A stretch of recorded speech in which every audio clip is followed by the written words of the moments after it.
Welcome to For New Eyes Only, the James Bond Retrospective Podcast, where I'm watching the movies for the first time.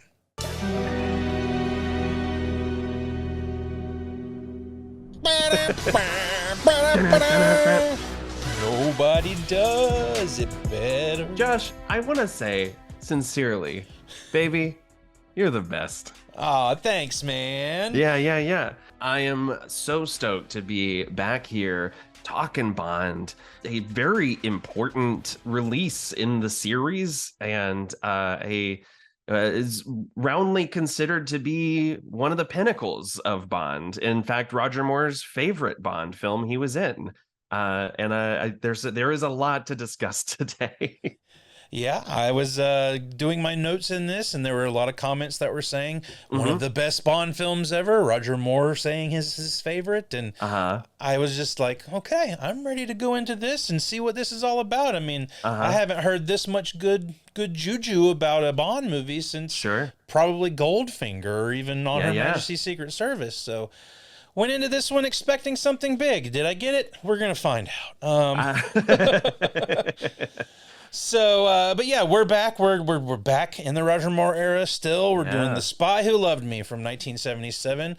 Got Lewis Gilbert back behind the camera. No Guy Hamilton this time around. Guy Hamilton decided it was time to move away. Right. That was for good reason, because apparently, even though this movie was very well received and a huge box office success, it was a very, very difficult picture to make. Right. I mean, in fact, they did want Guy Hamilton back because the idea behind this was, look, Man with the Golden Gun didn't do great. Critics didn't like it. Audiences were kind of checked out.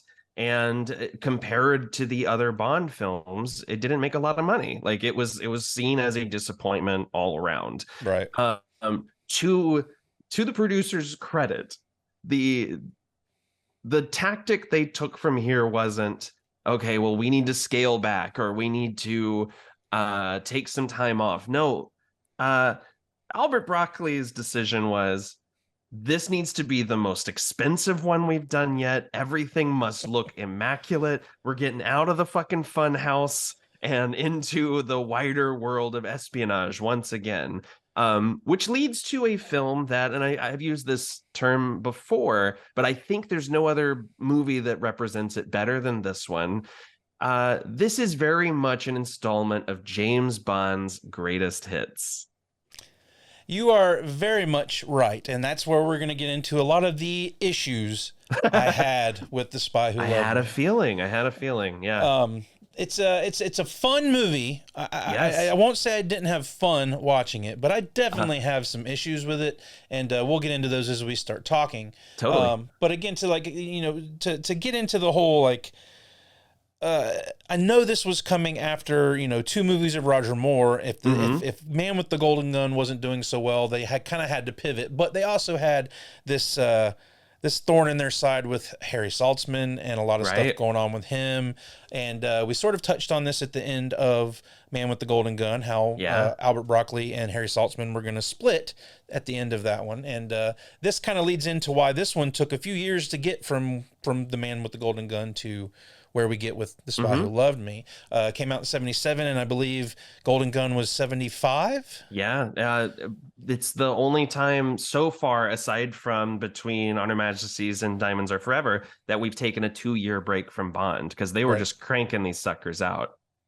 And apparently all the stuff that was going on with Harry Saltzman, and there was also some other things with there was a clause in a contract with Ian Fleming? A clause in the contract with Ian Fleming stating that, this book could not be adapted. And so if you don't have source material, what do you do from there? So there were a lot of challenges that I found out watching behind the scenes on this one. And I'm surprised the movie did get made, honestly. But what we got, as you said, does, to me, feel like a greatest hits of Bond. So definitely, I'm anxious to talk about what they do with this one. Yeah, I mean, Lewis Gilbert was You Only Live Twice, right? He directed that one. So he came back, and I believe in the behind the scenes, he talked a lot about how he was trying to get away from, they were trying to make Roger Moore Sean Connery. And he was like, we need to sort of step away from that and make him more like he was in the books. This was a conscious decision on the part of Lewis Gilbert and screenwriter Christopher Wood, who they had just recently worked together. I'm sorry, I might actually have that incorrect. Give me one sec. It was Christopher Wood's. Yes. Okay. Yeah. It was. He was working with screenwriter Christopher Wood, who, by the way, had just done a film with Lewis Gilbert called 7 Days in Japan. But before that, he was mostly known for sex comedies, movies with titles like Confessions of, what was it? Confessions of a Window Washer or something like that. Confessions of a Driving Instructor. Confessions from a Holiday Camp. He would go on to write a little film that I think you'll appreciate called Remo Williams: The Adventure Begins. I will probably shock you right now, but I have never seen Remo Williams. Oh, I felt like you would have absolutely watched that on HBO like 15 times or something back in the day. There's a lot of movies like that where you would assume some people have seen them, but there are some that have slipped through the cracks for me. Buckaroo Banzai, The Adventures of Buckaroo Banzai is one as well. I've never seen. You still haven't seen it. Okay, we'll have to fix that at some point. But yes, there were so many things leading into this production that just kind of really screwed things up. Like you said, Harry Saltzman, we talked a little bit about his over expenditures and gambling problems in the last one, ordering thousands of elephant shoes for no reason, things like that. And he did eventually sell his shares in the company, but it held up production for almost a year. Right. Leaving Cubby Broccoli as the sole main producer going forward. Meanwhile, you have this book that Ian Fleming wrote that he was so disappointed with the response and the final product that he actually forbade it to be released in paperback in the UK. Wow. It literally never, it did not get a paperback printing until he died. The Spy Who Loved Me is a book that follows a Canadian woman named Vivian Michel, who she's the main character of the book. Bond appears in the last 30% of the novel, I think, something like that. And a lot of the book follows her sexual misadventures. We get to see her lose her virginity. She becomes pregnant by her boss, who forces her to have an abortion. Like, we're following this woman's upbringing essentially, and then she finally gets a job at a hotel, and the hotel is attacked by two mobsters named Slugsy and Horror, who are like, that's Dick Tracy shit right there. Yeah, man. And they're working for a mob boss named Sanguinetti, which is like, that is 100. That's the name of a Blade villain. Like, that's, you know what I mean? That's Marion Cobretti from Cobra's brother. that was the name his ancestors had on the Mayflower. Right. And then in the last chunk of the book, James Bond arrives, saves her from these mobsters. They sleep together, and then he skips town, and she's like, I'm in love with that guy. And that's the end of the book. Wow. And Ian Fleming explained to his editor, because the book came out to savage reviews. Like, one critic was like, Ian Fleming has literally forgotten how to write a plot.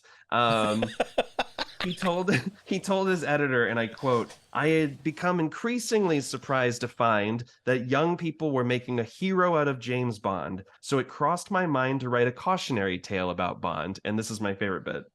The experiment has obviously gone very much awry.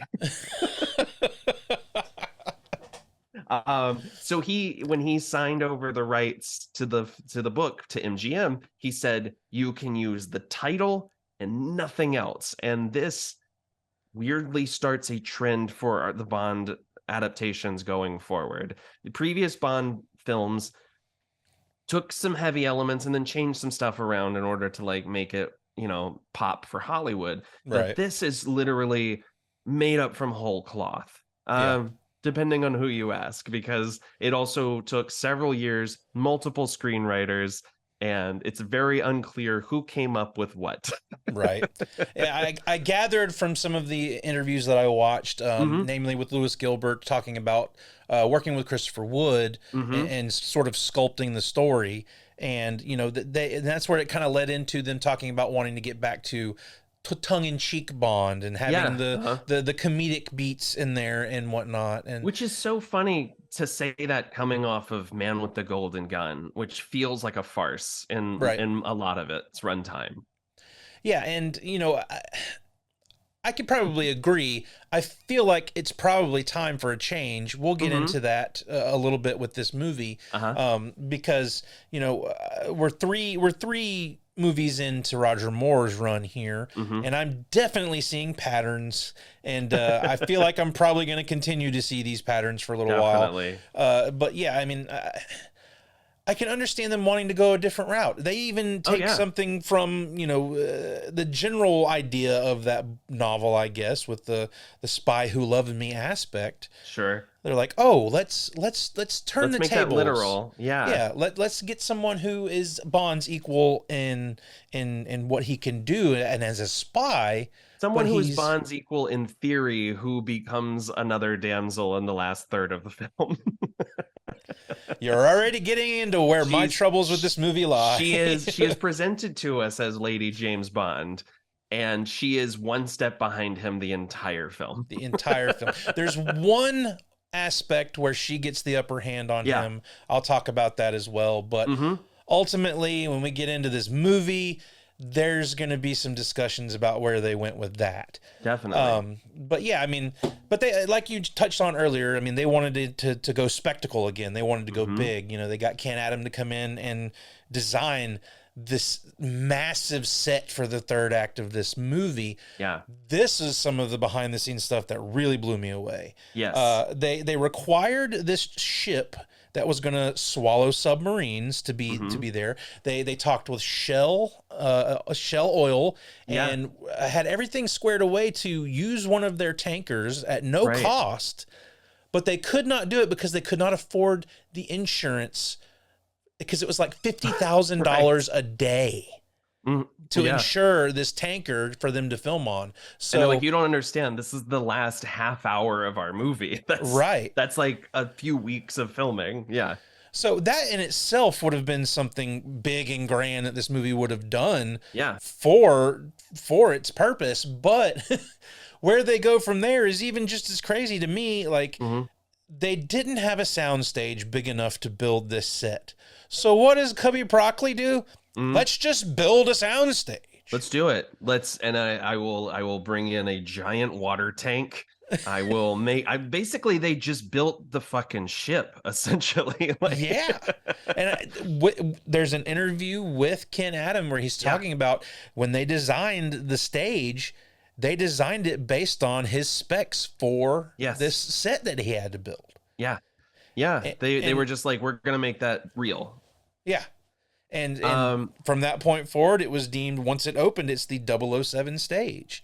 Right. And the Pinewood Studios 007. Yeah.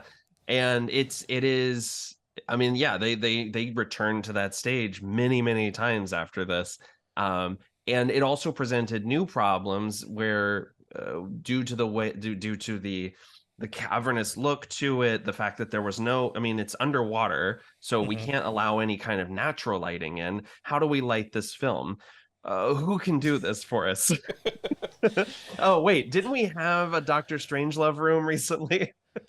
Funny you mentioned Dr. Strangelove, because they call in none other than Stanley Kubrick. Yeah. To come in and help them figure out the lighting on this. Who says, I will do this, but please don't credit me. Because he was doing it as a favor to cinematographer Claude Renoir, who was, one of his mentors. Yeah. And he's like, I don't want to step on anybody's toes. And it's just very funny to me. And I'm busy lighting the next moon landing. So So it's nuts that we kind of owe how good the end of this movie looks to Stanley Kubrick, in a sense. It's wild. Yes. And this movie does, one of our big, we had a fun time with Golden Gun. One of our big problems was the movie looks so cheap, especially during the last little bit in the funhouse. And every dollar is on the screen in The Spy Who Loved Me. Yeah, that's one note just from the first watch of this. Yeah. I was like, this one already just feels more grand than the last two. Oh my God. I mean, obviously Roger Moore had to prove himself as Bond. Are we going to keep this guy around? Is he going to work for us? All that sort of stuff. Yeah. Well, now we're on our third Bond movie, so maybe we can spend a little bit more money and do some bigger things. Roger Moore was also in the height of like, I'm James Bond now, so he's getting all these same old questions about Bond in interviews. Yeah. So you're starting to see Roger Moore like being scampy with interviewers and like giving those like just sort of ribbing answers to questions when they're interviewing him about Bond. And it was fun to see him sort of take the reins on that and be like, listen, I'm just a guy playing a guy. I am a regular human being. Yeah. And like, I'll put some of the clips of him talking about that stuff in here, but it was pretty damn good. And I think Roger Moore was able to hold on to this. Like, I think he was able to hold on to the ride a little bit better than Sean Connery was. Definitely. And I think he enjoyed it. I mean, he got to travel. He got to do all of this fun stuff. He got to be, it's the Liam Neeson of it all, right? Like he's in his late 40s at this point, and he's like, I'm an action star. I can do like, I'm able to, play these roles. And look, the guy is not a fighter, but I think by this movie, they'd figured out how to choreograph fights around his abilities. Yeah. And he actually has a pretty impressive showing in some of the fights in this movie. But his Bond is definitely much more of like a smooth talker, shoot you in the back kind of guy, which I like. And this was also the third of his 3-picture contract. And after this, they were negotiating on a film by film basis. So clearly they liked working with him, because they would just shell out a new contract for him for each one of these movies going forward. Yeah, that was another interesting aspect of the interviews in this is they're talking about Lewis Gilbert and Roger Moore and how well they worked together, because they both had, these similar senses of humor. So they were able to riff off of each other and talk about what they wanted to do for the comedic beats in the movie and things of that nature. So I see that worked quite well. And now I haven't really delved into it a whole lot, but I think I don't think Lewis Gilbert does anymore after this. Is that right? He does one more. One more. Okay. Yes. Now I want to ask you a question that, we can talk about other directors that were approached for this, but like Lewis Gilbert came back to do The Spy Who Loved Me, which feels like in some spots a find and replace version of You Only Live Twice, up to and including enemy vessels swallowing another vessel, trying to blackmail people, stealing missiles. Like it feels like, and I think you're gonna laugh when you see some of Moonraker, because it's a very similar villainous plot. And I think, I don't know if that was just Lewis Gilbert. They were like, okay, it's one of these, let's bring Lewis back. But like Guy Hamilton was supposed to do this one, and he stepped away because pre-production was taking too long. He was offered the job to direct Superman, and he ended up not being able to do that. The late great Richard Donner took that over. And then late 1975, fellow by the name of Steven Spielberg approaches MGM and says, hey, I just wrapped on this little picture called Jaws. Just a little picture. And I'd love to do a Bond movie. And they were like, get out of here, kid. But I feel like that had to have been somewhere in the back of their head, because we get one of the great henchmen in this film, Jaws. You get Jaws, and it's not even just the henchmen that you get in this movie. Oh, yeah. There are blatant nods to, Jaws is the big thing right now. Oh, people are scared of sharks. Yeah. And like, we've already had sharks in a Bond movie. We've seen how that shit goes, but now we've got more sharks in a Bond movie. I wonder why. And I do think there's a lot of like reactionary scripting in this. I mean, like I said, this went through multiple screenplays. The Jerry Anderson, who created Thunderbirds and Captain Scarlet and Terrahawks, like the Super Marionation shows, sued MGM because he he said he was approached early on to do a treatment for Moonraker well before this movie was made. And he's like, there's so many similarities between the Spy Who Loved Me film and my Moonraker treatment. And they ended up buying the rights to his treatment from him so that they could like settle out of court. Yeah. They also brought in Anthony Burgess. They brought in Carrie Bates. Carrie Bates wrote a screenplay that would have brought back Tatiana from Russia with Love. Teaming up with Bond to fight against Spectre and Blofeld, and Hugo Drax, a villain from the novel Moonraker. Anthony Burgess's screenplay had Bond trying to rescue Queen Elizabeth II, and to thwart a bombing at the Sydney Opera House. Max Landis, or not Max Landis, cut that. John Landis wrote a screenplay, seemingly not approached to do it. John Landis wrote a screenplay about Bond rescuing the Pope.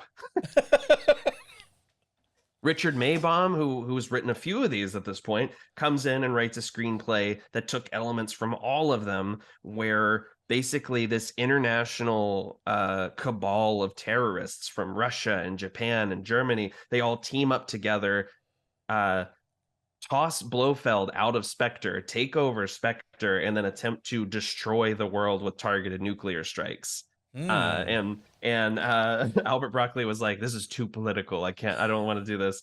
And so eventually they settle on Christopher Wood, who writes a screenplay involving Spectre as well.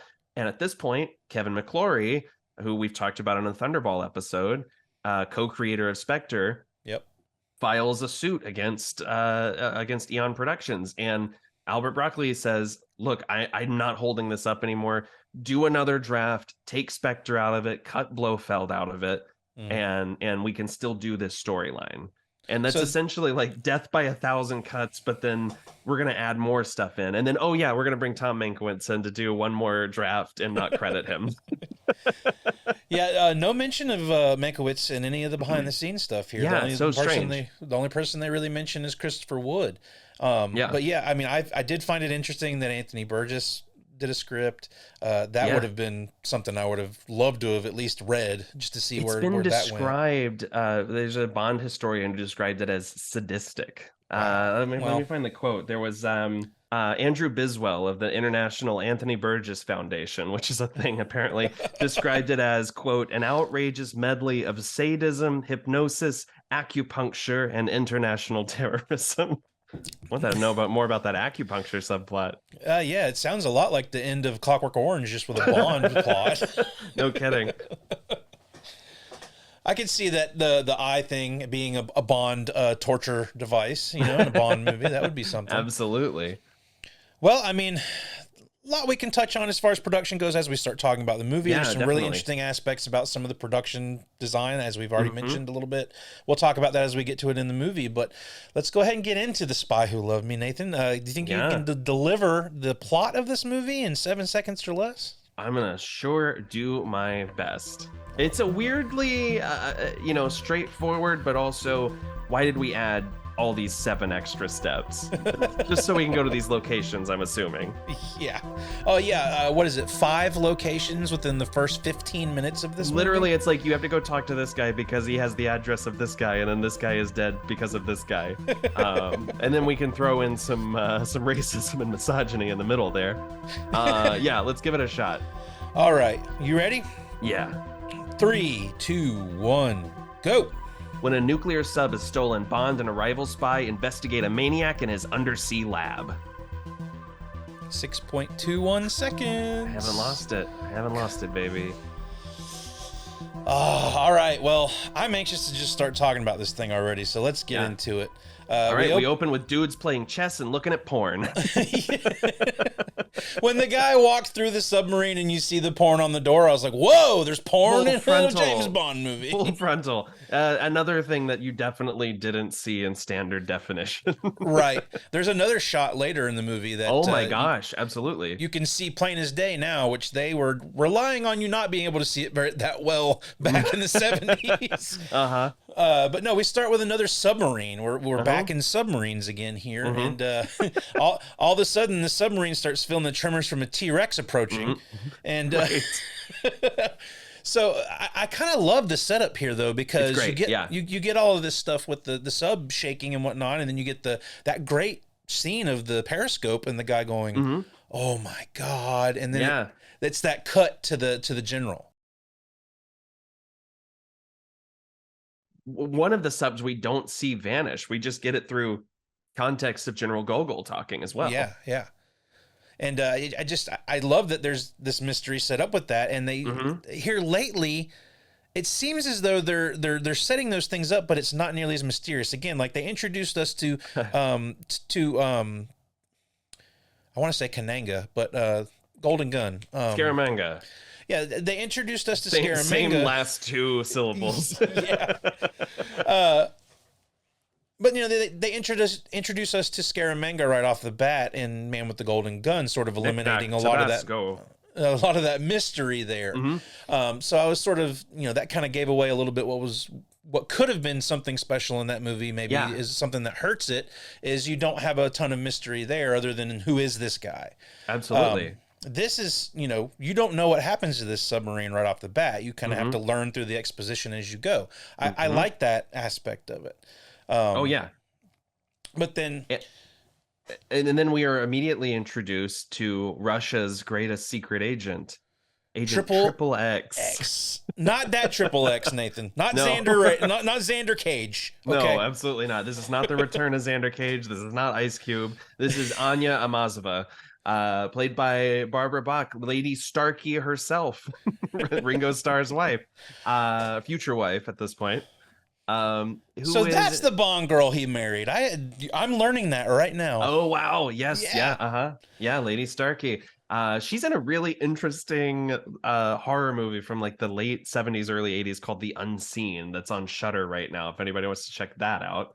I was going through her filmography for a reason that we'll get to in a moment. Okay, but I noticed that on there, and I kind of looked at it. I was like, that sounds interesting. But yeah, we're introduced to her, and you got Agent Anya or Major Anya, and I love they sort of do this little switcheroo with you here at the beginning too, because you cut think you're to going to this, see Bond. Yeah, you think it's going to be Bond. I thought it was going to be George Lazenby again, because this dude looks like George Lazenby. Does. I wrote the same thing. Yes, he does. And you you expect him to like turn away from her and say, "This never happened to the other fellow." Yeah. But then they go ahead, they pull the rug out from under you, and they're like, "Oh no, he's not the secret agent." No, she is. And I love that. She gets a message from her music box that plays the music from Dr. Zhivago, which is like such a weird choice. By the way, we're going to talk so much about the music in this episode. Score by composer Marvin Hamlish, one of two people in history to PGOT, which is he got an Emmy, a Grammy, an Oscar, a Tony, and a fucking Pulitzer. Like this guy. This guy is hot off of writing a chorus line, and now he's doing a Bond movie, which we'll come back to that as well.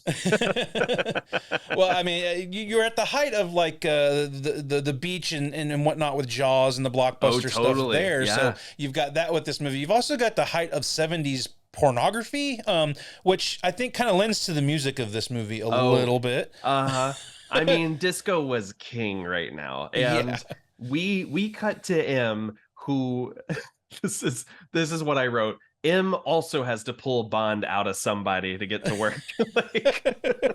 And he says to Moneypenny, "Well, tell him to pull out immediately." Which is a great joke. Immediately cut to Bond fucking.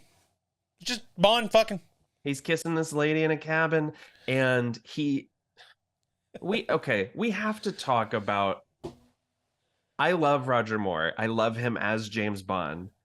This is the most rizzless James Bond ever. Like, I don't know how he gets like his jokes aren't good. No, and it is uncomfortable to watch him kiss.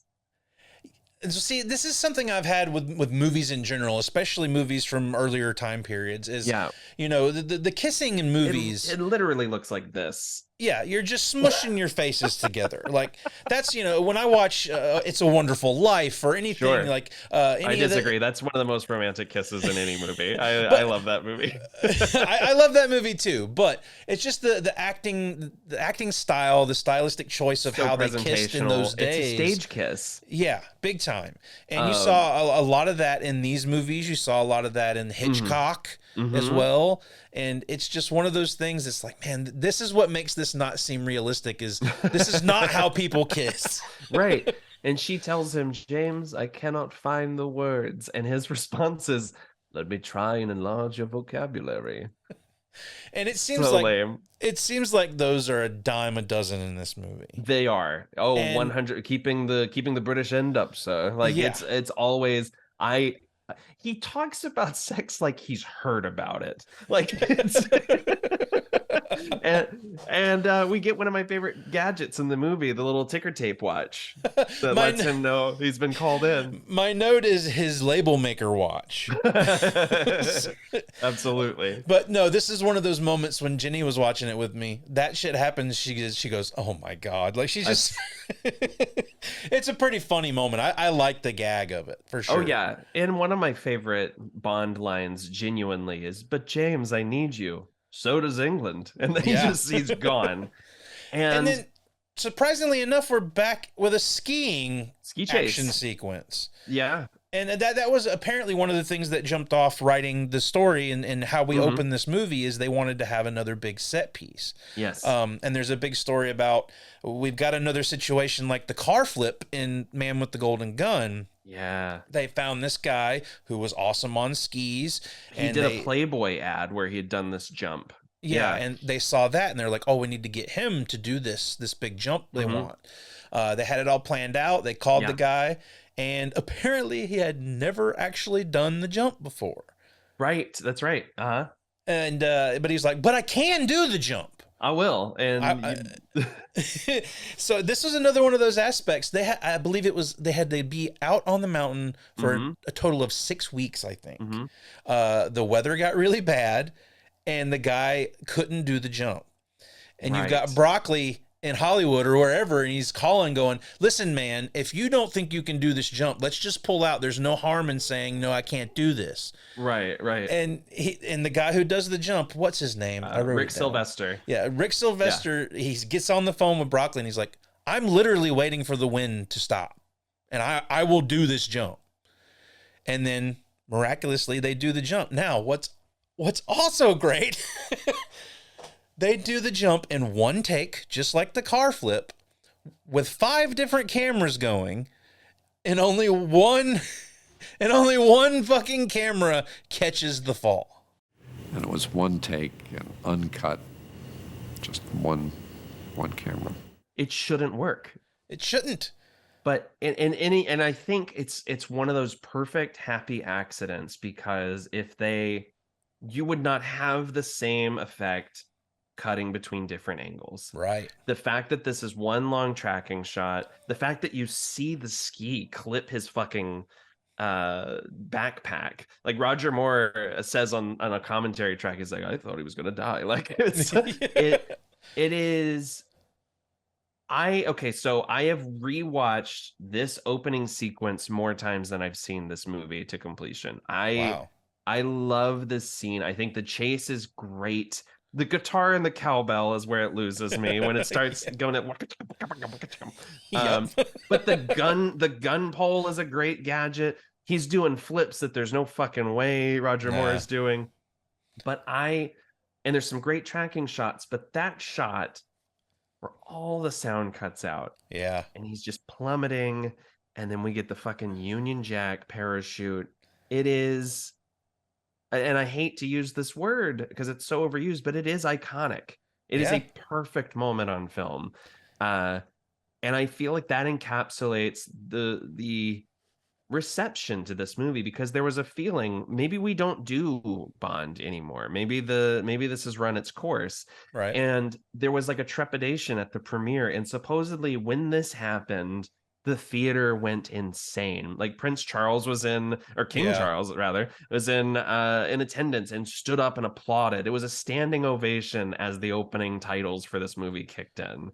And to put the icing on the cake, the Union Jack thing was all an idea by Sylvester.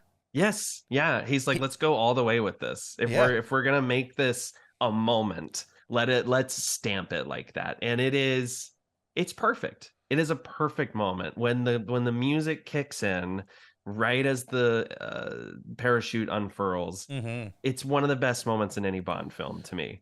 And what makes it is, you know, like you mentioned, the music cutting out and the sound and everything, but he falls for a long time. He does. Yeah. He takes off each ski. Yeah. He really like prepares himself. I mean, and it's I've watched this movie so many times, but it is always longer than I think it is, like the fall.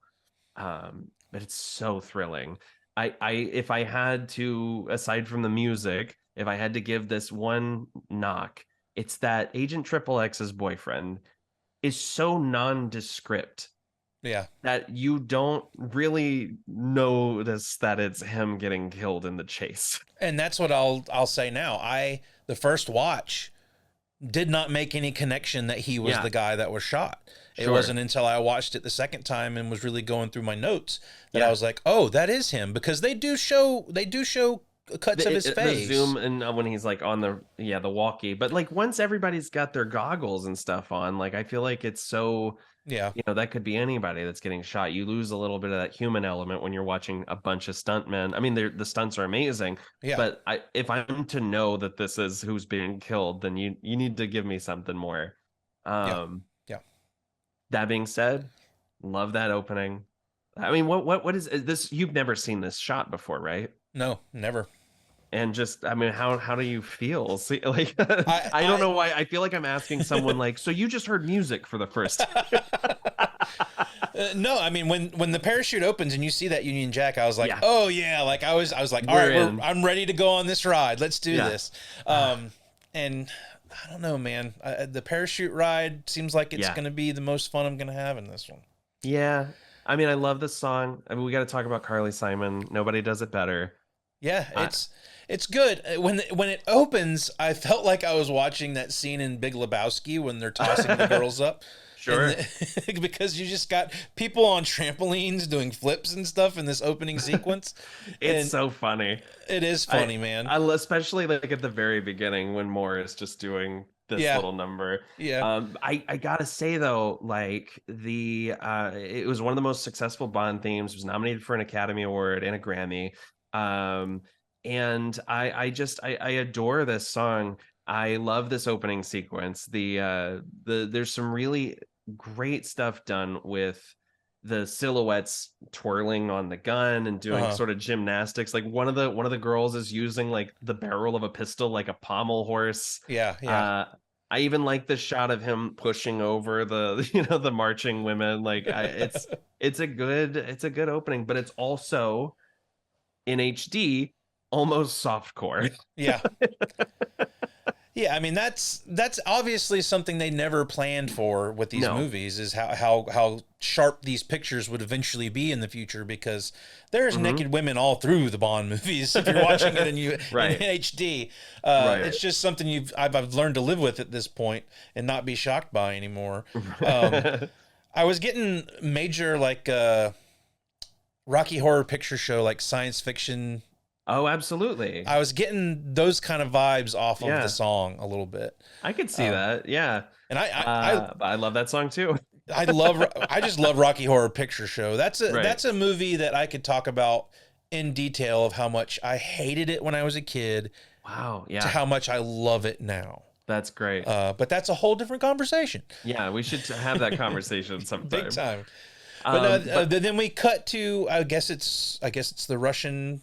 Yeah, Walter Gotell is General Gogol, head of the KGB, and he's delivering the terrible news to Anya about her boyfriend Sergei, and she tries to react.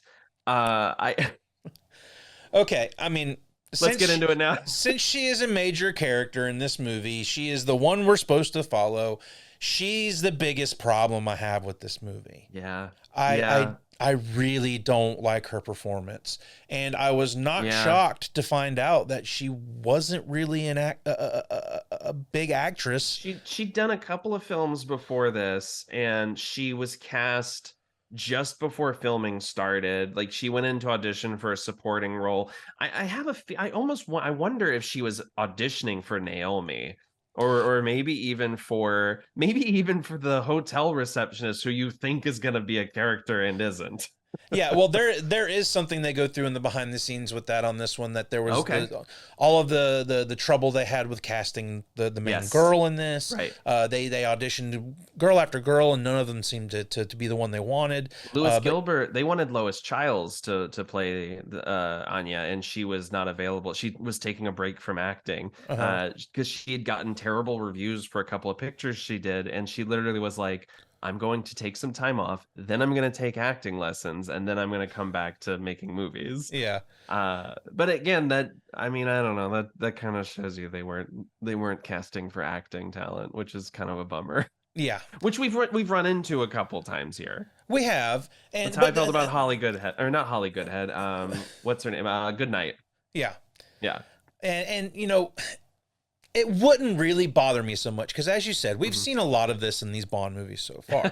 Yeah. But where we're aiming to take this story is this is a character that is equal to Bond, is just as badass as he is all driven by revenge. Yeah, and it's her acting and that revenge plot of this that I take such issue with. I fully agree with you, and I think it's one of those things where I grew up with this movie, so I have a soft spot for her, even as I recognize that she's not giving us anything that's on the page. And to be fair, one of the things we've said in the past is they're not really given a whole lot, so they're doing the best with what they have. That may make up for some of that may explain some of the weaknesses in performances.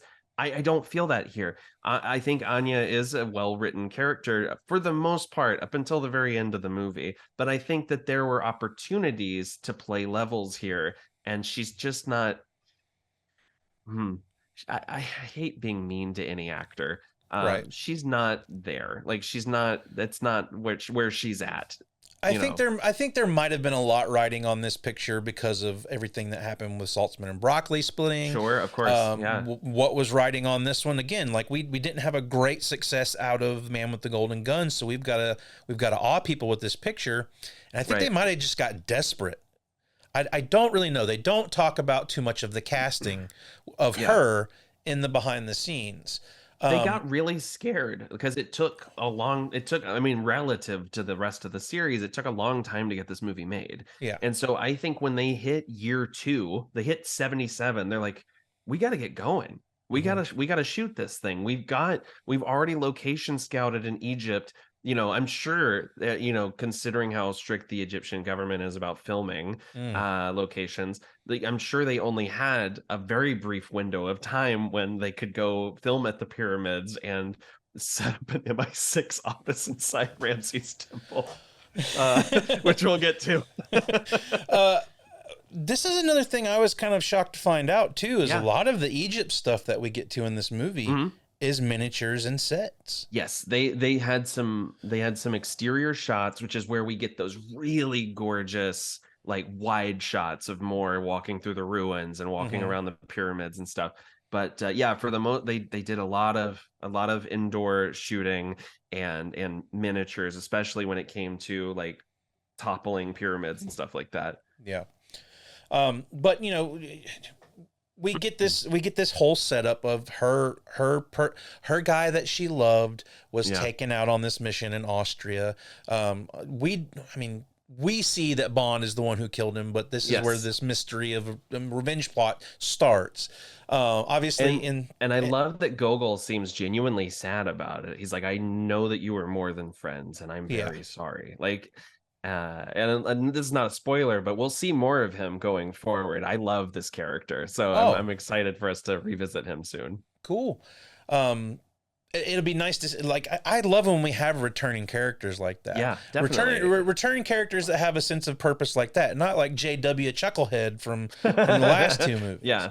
Didn't you feel like we were really missing a Felix Leiter in this one?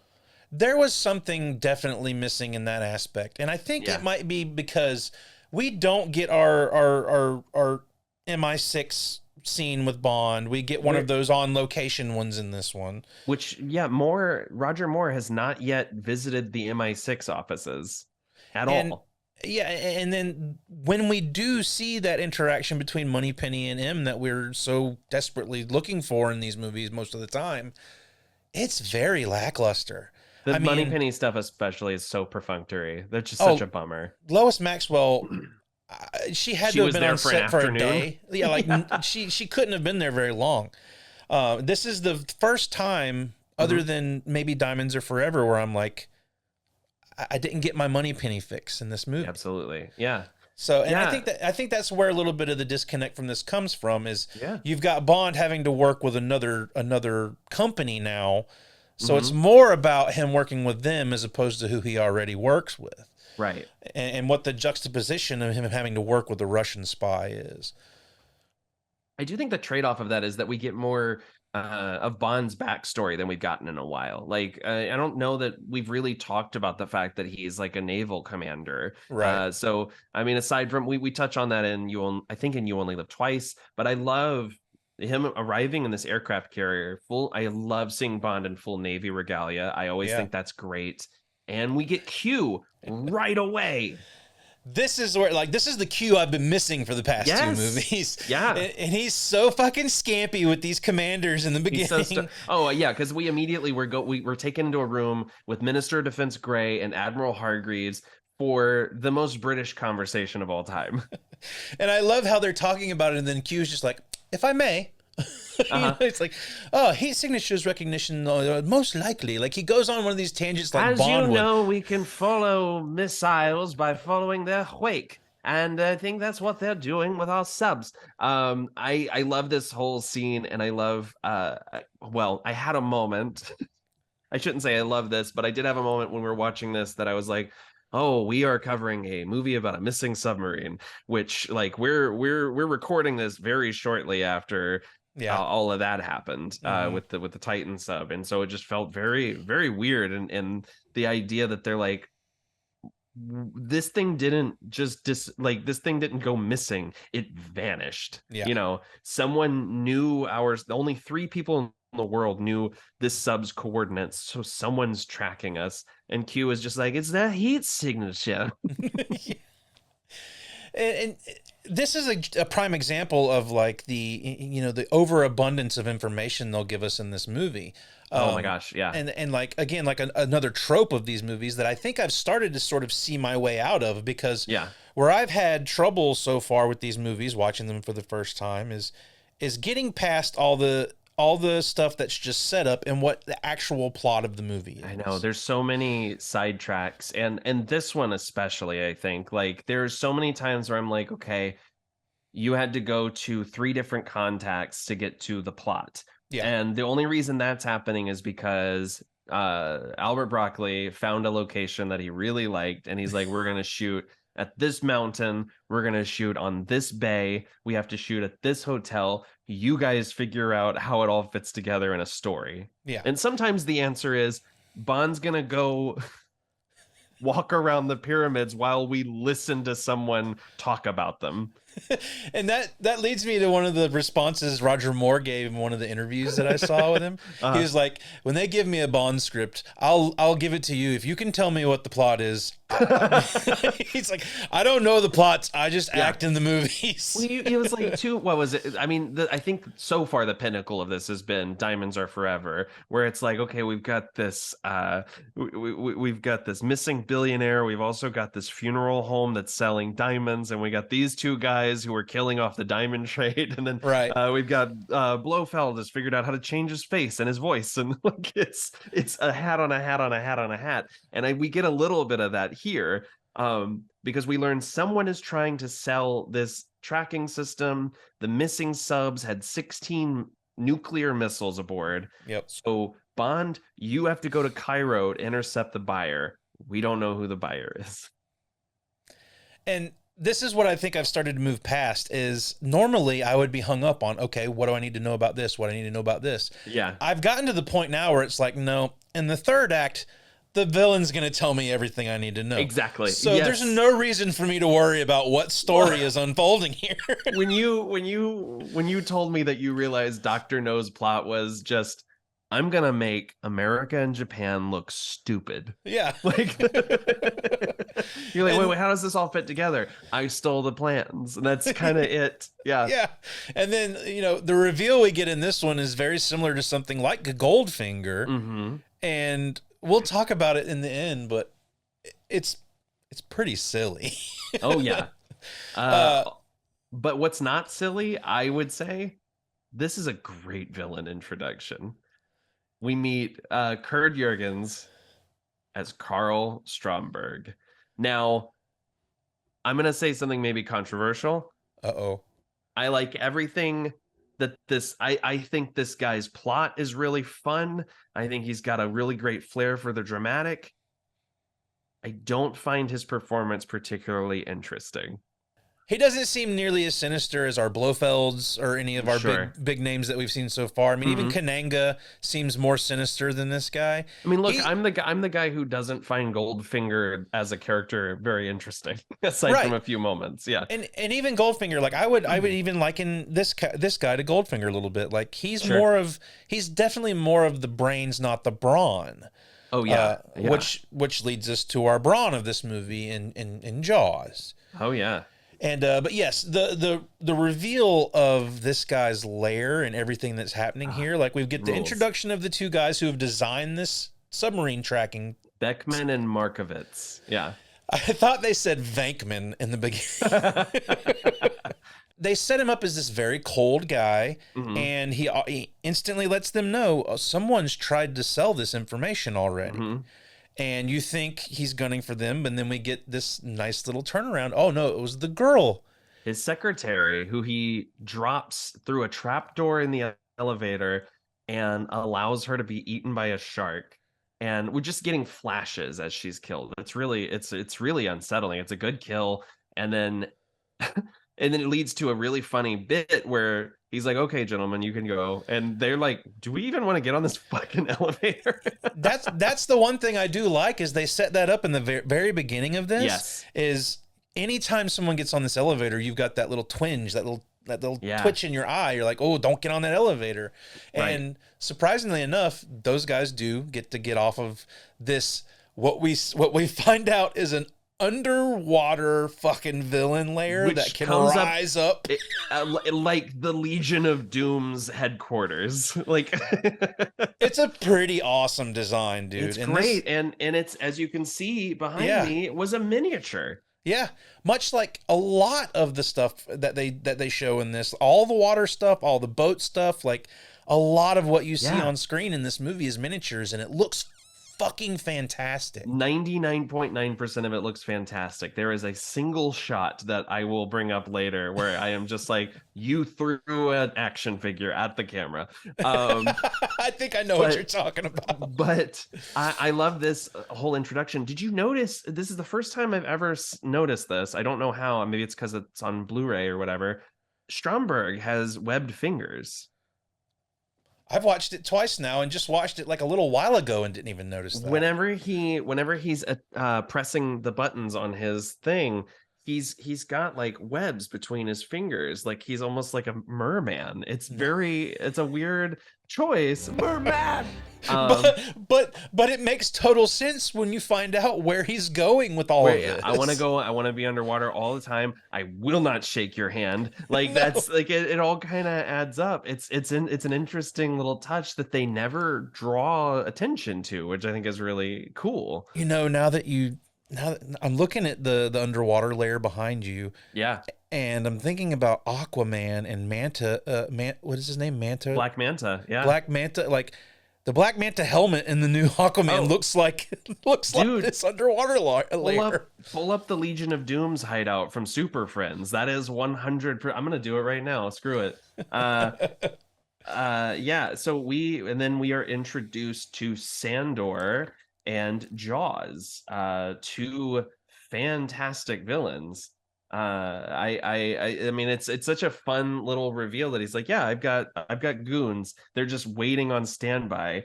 And the way that they are brought out is I call in Sandor. He's a big guy. Yeah. And then I call in Jaws. He's the biggest guy you've ever seen.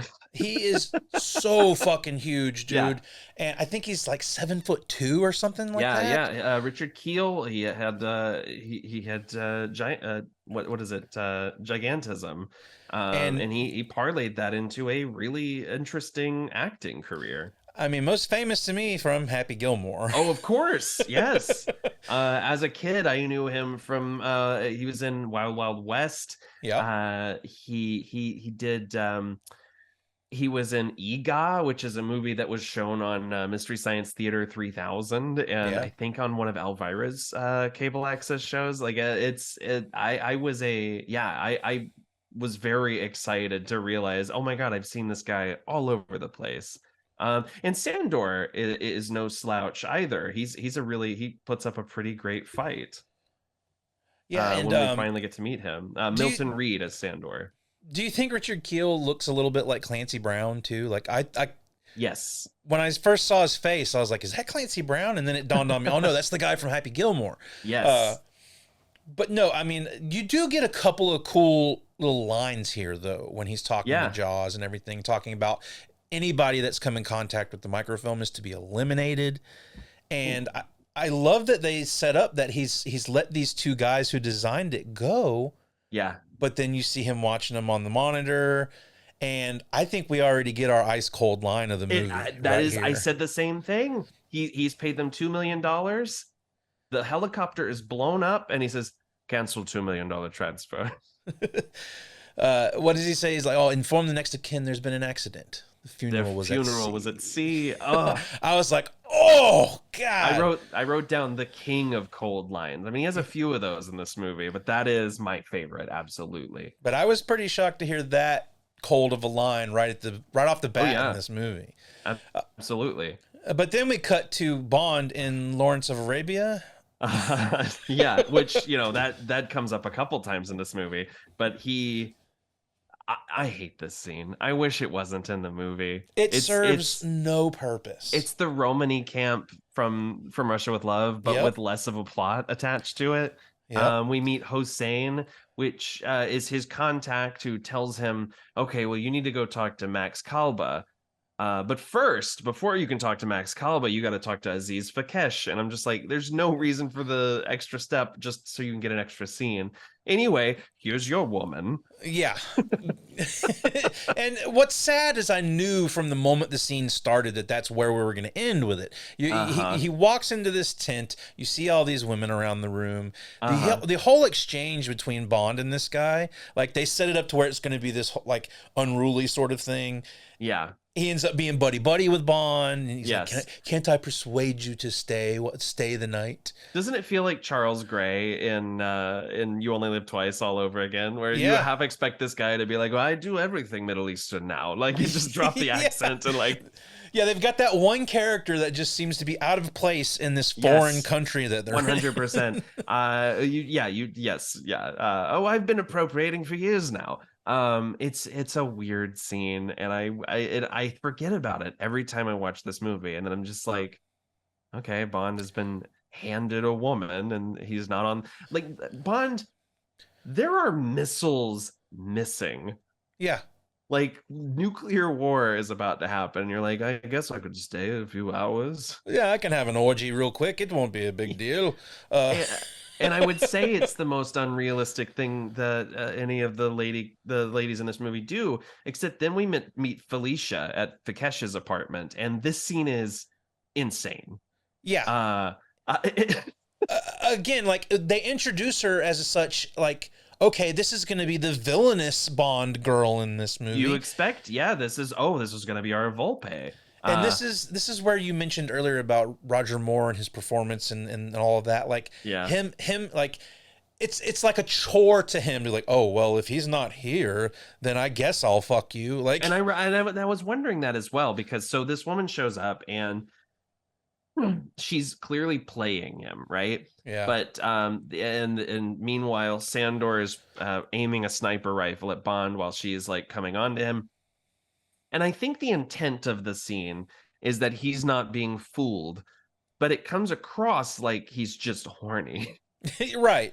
Well, she's sort of leading him on. She's like, Right. "Oh, we can do anything you want in order." She's meant to be the distraction. Yeah. Right. She ends up just being a human shield for him. No, she falls in love with him within those 30 seconds, and she jumps in front of the bullet. Is that what I'm supposed to believe here? Yes, she grabs him. She said, she looks up and sees the gun, and she goes, "No!" And like she takes the bullet for him. He's such a good kisser that she's like, "I will die for you."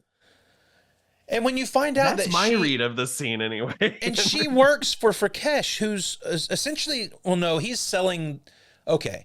I think she's pretending to work for Frakesh. I don't think she actually does work with him. See, again, like, none of this matters, but you're also like, why should I be? That's the other thing. We could cut the last 15 minutes of the movie and go straight to Giza.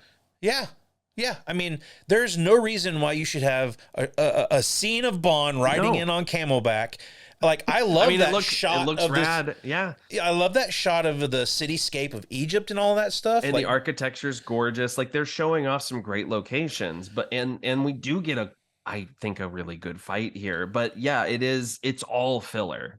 This is I mean, look, that's a thing that I keep coming back to. Like, I think it is really just that these movies really do serve, or especially early on, as travel logs. Like, we want to show off all these locations and give the audience the bang for their buck, right? Yeah. So Bond's gonna go to a fishing village. He's gonna go to the Romani camp. He's gonna go through the catacombs. Like, we're gonna see all of these spots that the paying audience has never seen before. Right. But it's held together by the flimsiest of circumstances. Yeah, there's no reason you can't just cut to him at Giza and then like that's the only thing about the Egypt stuff in this is like there is a really good scene in Egypt here with all of this, but like it just like it was so pointless to get to that point. Yes, and and we don't even know how XXX has met up with Vakesh at this point, like. Yeah, and we don't even know why. Yeah, how XXX has come into contact with Vakesh. But in the middle of this, we do get, I think, one of the most ruthless moments that Roger Moore's Bond ever has. When he fights with Sandor, I think it's a good fight.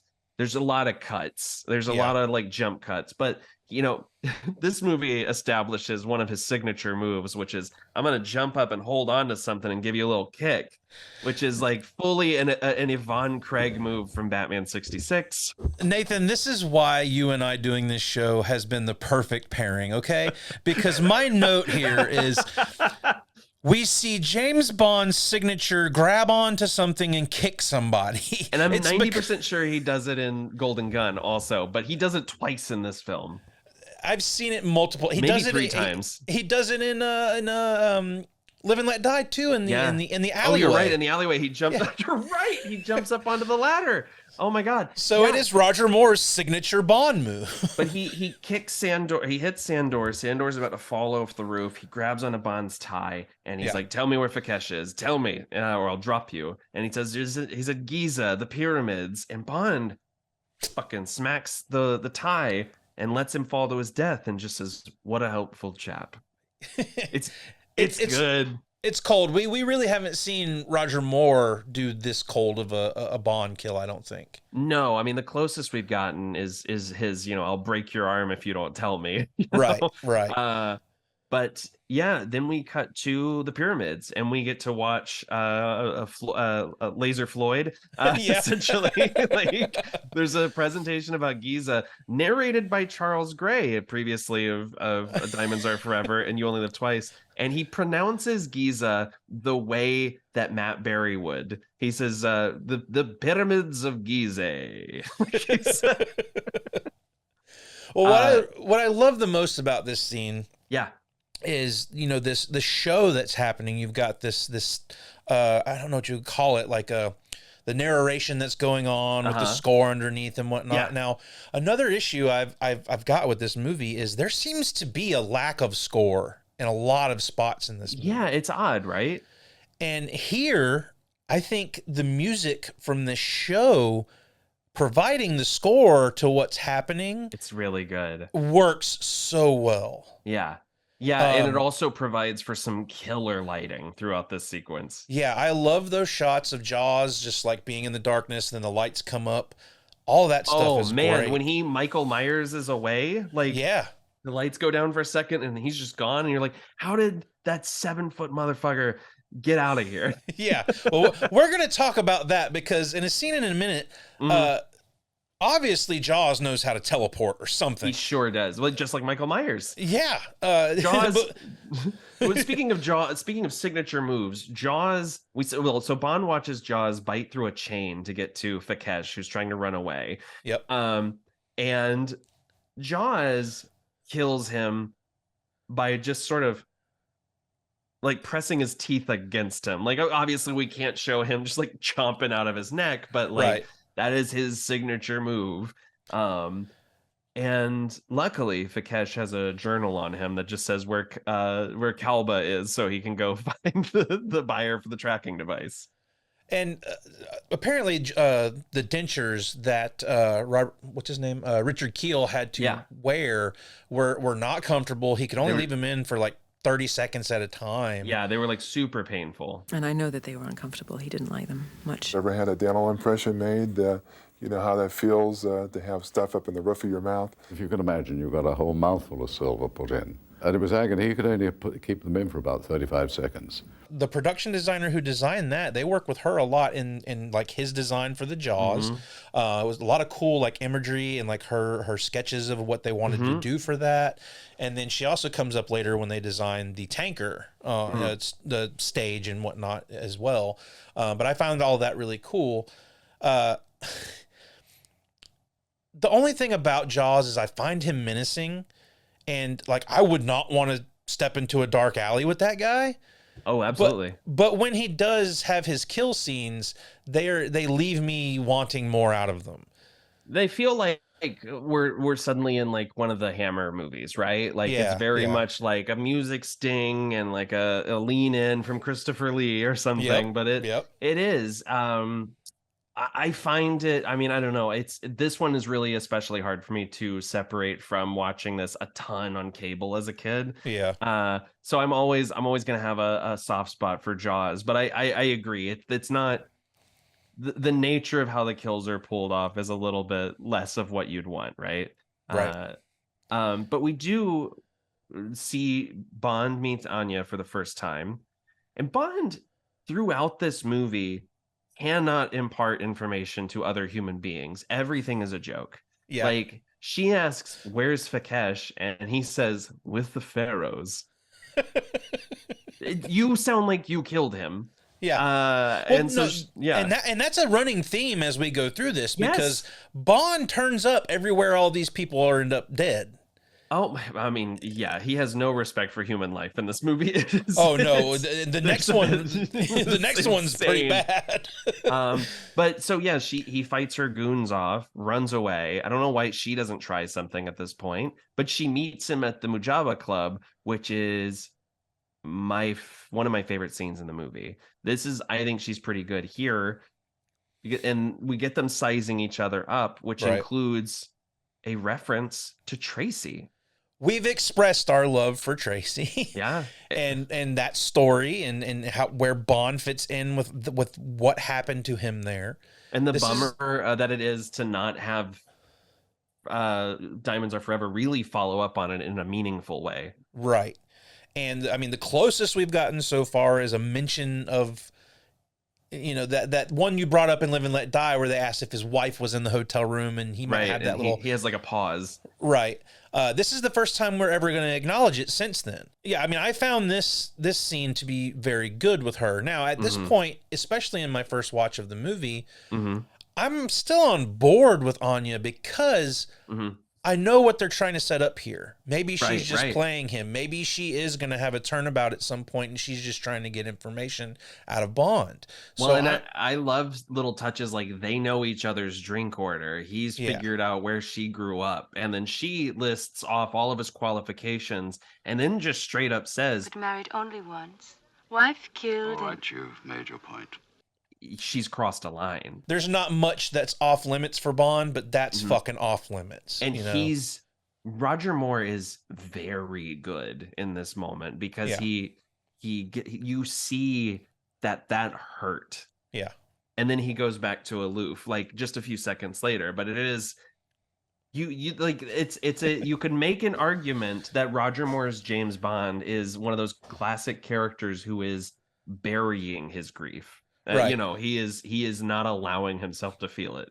Yeah, we could probably do a whole few episodes on the trauma that Bond has been through and how he is not working through any of this trauma. No, he's not okay. This guy's fucked up. And that's sort of what I really enjoy about the Daniel Craig era Bond is they address that with that How broken character. he is. Yeah. That's part of what makes these Bond movies a little more hokey, cheesy, tongue-in-cheek, is like they don't deal with those real issues that people have. It's really just a shoot 'em up, bang bang, let's have fun sort of movie. But it is interesting to see how they try and deal with that. And I think you mentioned that for Your Eyes Only kind of gets back into that headspace a little bit. I'm really looking forward to talking about that one for sure. Okay. Yeah, because I think in a lot of ways this movie is a response to the problems with Golden Gun, but For Your Eyes Only is definitely more of like we got to go back to basics, not just greatest hits. We got to do a proper spy movie. So I think you're really going to have a good time with that one. What's not so much a good time is Mr. Kalba is trying to sell this microfilm with the information on the tracking system, and he gets a phone call and is immediately murdered by Jaws. I like all this shot through the grating here as Jaws kills him. It's pretty goofy, but it's intense. Yeah. Why the fuck would James take the time to put the out of order sign on the corpse? Yeah, that's where I had my he has no respect for human life moment in this. And it's just for him. There's not even someone there. Right. And yeah, I mean, you mentioned the shots through the grate and everything. Like, I think that has some very like 70s horror tinge to it. Like you said, again, the very Hammer hammer horror. Yeah, absolutely. Like, I think they do a lot of cool stuff with Jaws in those respects. It's just, I mean, I kind of would have liked to have seen Jaws decimate people a little bit more, you know? Yeah. He's a big hulking guy. Like, he could tear these people apart. Like, I kind of want to see him tear these people apart. Like, I want the R-rated cut of this. Give me the Snyder cut of The Spy Who Loved Me. But yeah, Jaws takes off, and Bond and Anya both get in the back of his van as he's getting away. And I'm like, this is where I was like, how does anyone learn anything from Bond? She's like, what happened to Kalba? And he goes, he was cut off permanently. And again, that sounds like you murdered him, but okay. But, you know, they're arguing with each other. And I love the reveal that Jaws is listening in. Like, he's way smarter than they give him credit for. But where this ends up, like, if Jaws knew they were in the van, it drive seems it off like a cliff and jump out of it. He was not proactive about what he had to deal with here. No, they drive all night, much like Cyndi Lauper. But this scene is really where I started to really feel like the kind of slower pace of a lot of this movie. Very circuitous, yeah. Yeah, like you've got all these shots of them following Jaws through these ruins and everything. Great cinematography. I love what I'm looking at. But again, we've got an absence of score here. There's a really weird sting when Jaws disappears.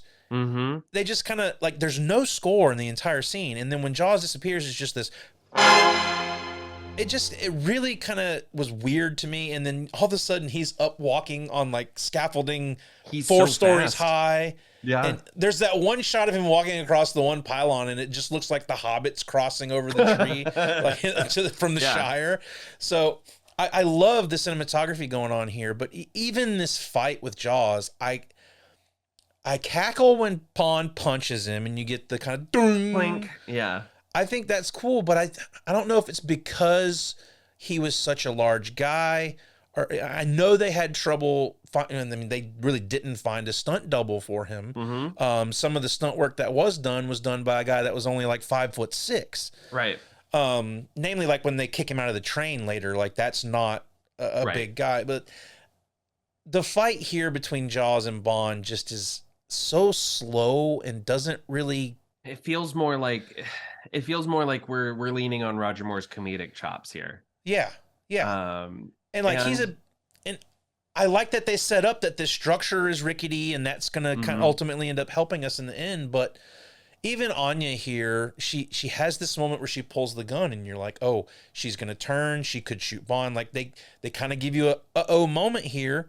Turns out to be nothing. But then also, like, you're telling me that gun would have worked on Jaws, because we see that motherfucker get out of an exploding car. We see him tear a van open with his bare hands. And then we also get Bond introducing us to a stereotype that I didn't know existed.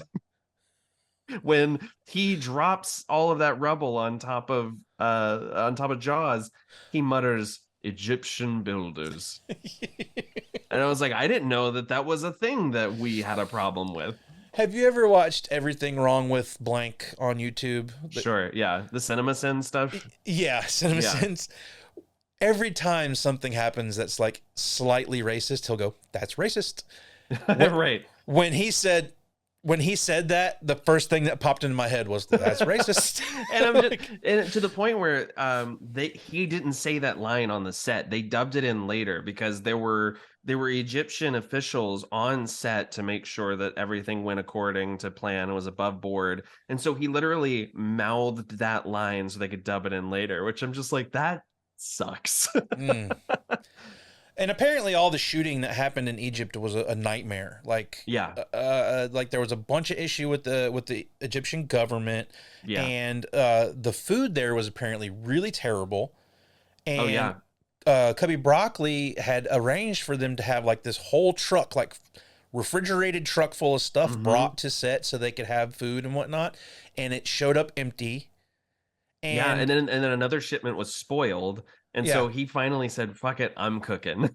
He fucking cooked spaghetti for the entire crew. And I fed him spaghetti. I honestly thought that was awesome. And you hear people in the behind the scenes talking about that, and they're like, you never see a producer do stuff like this. Absolutely not. No, that this was so important to him to take care of them. Yeah. I love that story. Because he was helming all of this himself now, like he felt like he had to prove that he could keep this going. You're going to be fine. Yeah. Yeah. And I thought that was really cool, man.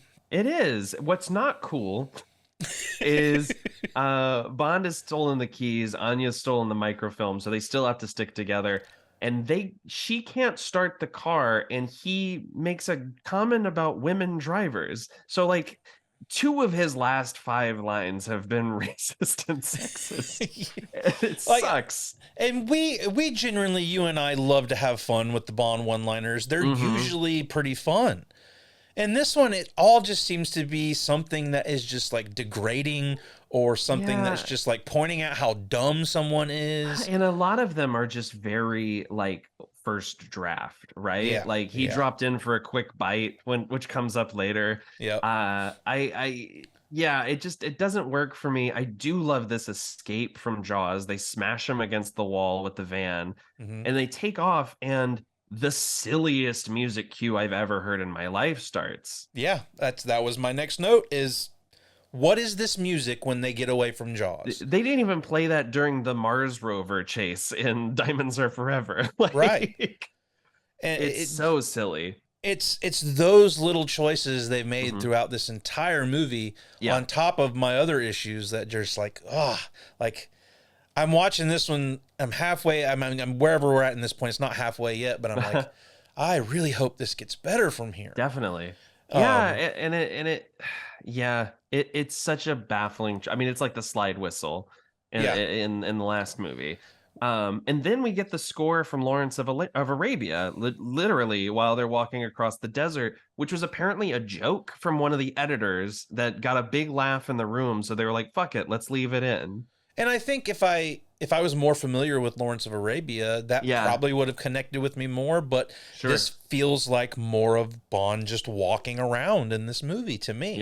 Yeah, and they eventually find a guy with a boat, and I wanted him to say, "Meet the other man who shares my hairbrush." Like, wouldn't that be something if it was him on the boat? It's like, how is this coincidence ever happened? Junior, I didn't know you were in Egypt. Yeah. And then on the boat, Bond checks the microfilm, discovers it's not legit, but we don't get in a nice bit of withholding some information from us. We just get Roger Moore's kind of quizzical expression, and I think that's a nice moment, which also leads into it doesn't work for me that she's. Well, I mean, I guess she's playing him, but like my favorite piece of music in the movie here. Is the soft version of the theme that has very electric guitar. It's a good bit, and her talking about her Siberian survival course, which I didn't realize they were very much into PMA, you know, like like old school hardcore positive mental attitude. You know, I didn't know that Minor Threat was into PMA and shared bodily warmth. Fucking Fugazi playing for the Siberian army. But this is probably the key moment where, like, this is where you should have had that pivotal moment with Anya and Bond. And they sort of set it up to where it takes that turn. She gives him a blowjob that he immediately forgets. Because yes. I was like, did I see the TV cut? That was my first note when I watched it the first time. I was like, she gives Bond a blowjob and he forgets it immediately. No, she drugs him with that trick cigarette, and I do love the shot of the guy smiling when he wakes up. But in my head, I'm like, Bond, how the hell are you falling for this? You have. And I guess he's just used to women throwing themselves at him. I mean, a woman died for him earlier after knowing him for 5 minutes. Right. But it's a weird moment for me. And that's where this, that scene on the boat with he and her was a pivotal moment for me. It was like, okay, this is where you're going to give me a turn. This is where I'm going to find out how badass of an agent Anya is. And it's a good move. And it's a good move. And it really it puts me on the path to go, okay, I'm anxious to see what she's going to do from here. Mm-hmm. But as we go through, she never really lives up to that promise, though. Doesn't deliver on that for me. No. They tried their best to set it up, but as we go through, I'll talk about it more and more. But you've already kind of mentioned she just ends up as a damsel in distress in the end. Mm-hmm. And so I mean, we kind of know where we're going with that, but it's just it's rough for me. But how did you feel about Moneypenny's 3 lines of dialogue? I was just at that point I was like, why even have Moneypenny or M in the movie? I know. Like you don't even need M in the scene either. Like you could have thrown a line in that, oh, M sent this. Like I think he probably wouldn't trust it if M wasn't there. Yeah. But I actually love that M's here because we get those moments of both M and Gogol seeming so proud of their kids. Like when M gives him the, well done, James. They keep one-upping each other here, which I think is really fun. I also think the photography here is extraordinary when he arrives at the temple. Mm-hmm. But what doesn't work for me is very much like the boat from the Queen Elizabeth wreckage last time. Mm-hmm. You moved all of Q Branch here to the temple. Yeah. When they started going through it, I was like, do they just have one of these in every major place? A bunch of gags. Yeah. And some of the gags are pretty good, like the tray that decapitates. So I was wondering about, what is the mechanism here? Did Q invent an anti-gravity cannon, or are we to believe that this serving dish propels itself? Like, I could not figure out what that was. They don't go into any kind of explanation for it. I felt like it was some sort of magnetism sort of thing. Okay, I like that. I'll buy that. I mean, but who knows? I mean, it's just... We also get a silly spring chair, and my pick for gadget of the film, machine gun hookah. That's mine. I love that they cut to the shot of the guy just smoking. Ginny and I both got a great laugh out of that when it happened. I was like, so there you go. I was like, that's gonna be mine for sure. But we get why Q is here, because he's pulling some Sherlock Holmes shit in this movie. He's deduced the microfilm was drafted in Italy. Like he's figured out like different things about it. But then it's all up to Bond to be like, hey, there's a thing right there that tells us where it came from. So unlikely. He looks at the one thing in the picture that shouldn't have any information, and it ends up being the most key piece of information. Oh, it's the seal from Carl Stromberg's fishing line. So we got to go visit this industrialist. And I gotta say, I love this idea of Gogol being all about a new era of Anglo-Soviet cooperation. Like he's like with this, and it seems genuine. Like he's also still like really stoked when Anya is able to pull one over on Bond, but it seems like he and M are both very much on board for, we're gonna team up to fix this. Yeah. So yeah, I mean, I like these bits where they're kind of like trying to outdo each other with their detective skills, and then finally M and Gogol are just like, you are going to be stuck together. And you have that sort of like father-son moment between M here too. He's like, well good done, job. James. Yeah. And he calls him James, which is like not a normal thing. He like greets him by James in this movie, which I love. That's also what's sort of weird about all the M and whatnot stuff, the MI6 stuff in this movie is you've got Q, who is still pretty like over Bond, but M doesn't really have his moment where he's like, I wish somebody would kill your ass, you know? Right. And yeah, the money penny scene leaves me so heartbroken. It's like, you didn't even need to have her in it. Like, if you're not going to give me full money penny, don't give me money penny at all, you know? Sure. Don't penny pinch. But yeah, it's time to go on the mission. And the thing that didn't work for me was I don't get what their cover is. Is he pretending to be just a marine researcher? Like marine biologist or something? I feel like we're missing something there, because Stromberg says something to the effect of like, oh, Mr. Sterling, I hope your research goes well. I hope this conversation where I did not talk about the ocean and what I do here helps. Yeah. But we're back on the train. We're back and we're on a train. Yeah. You're on a train. You don't know where this train's going to take you. No, we are back on a train. Now, I have learned that just because you're in a particular piece of transportation in a Bond movie doesn't mean something's going to happen. Doesn't mean something's going to happen. I do like this conversation, though, where she was about to talk about a mission, and he says, it's silly. We can't discuss anything. We're in the same business. Like, I like this little back and forth. And the scene of them both getting ready for bed, and clearly both of them want to make a move. It's really kind of sweet. It's really kind of Temple of Doom.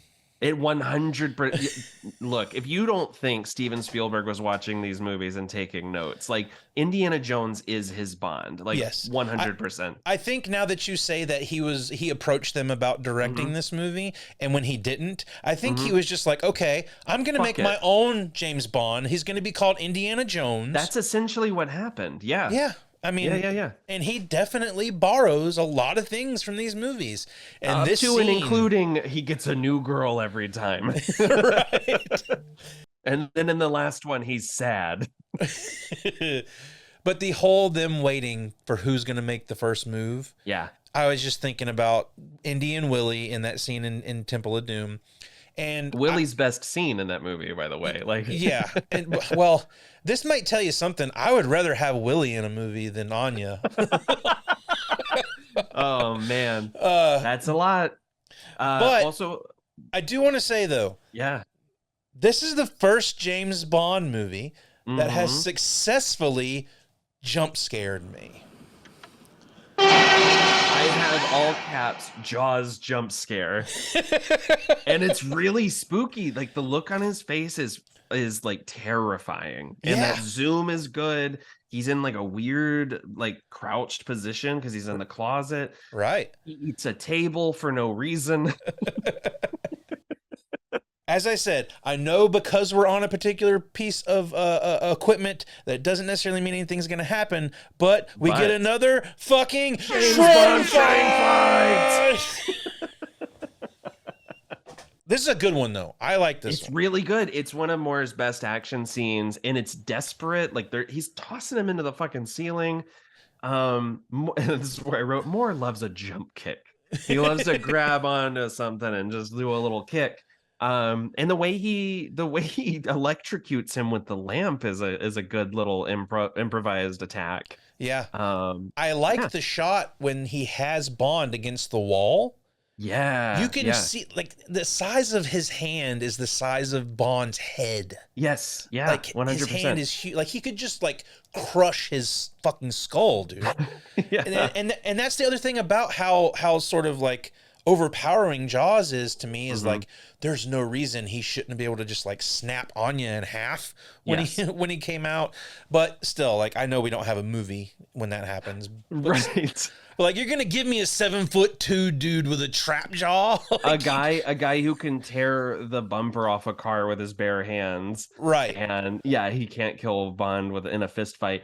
That being said, I'm sure we're in agreement here. Like he's the best goon of the movie, right? Oh, he is the goon of the movie. He's the goon of goons. It's a good fight. Bond tosses him out a window, and we get that great moment where we cut to the outside. And Jaws is straightening his tie. It's a perfect villain moment. What happened? He just dropped in for a quick bite.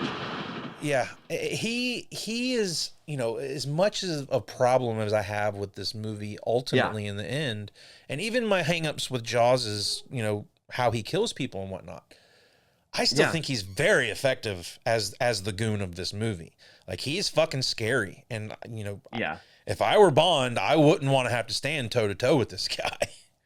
Yeah, no, absolutely. He's terrifying. And I think that's one of the reasons why he really caught on with audiences to the point where he was supposed to be killed at the end of this movie. And they were like, we like test screenings. Everyone loves him. We gotta write in a sequel. We have to do a reshoot to save his life. And we'll talk about that coming up. Well, that's strange because I mean we've already kind of had that sort of Baron Samedi and Knick-Knack. Like they've kept our like side goons alive throughout these movies. So I was like, at the end of this movie, when you find out Jaws didn't die, I was like, okay, we're just gonna keep doing this. Like our side villain doesn't ever die in these movies. Like, can you imagine if Carl didn't die in Die Hard?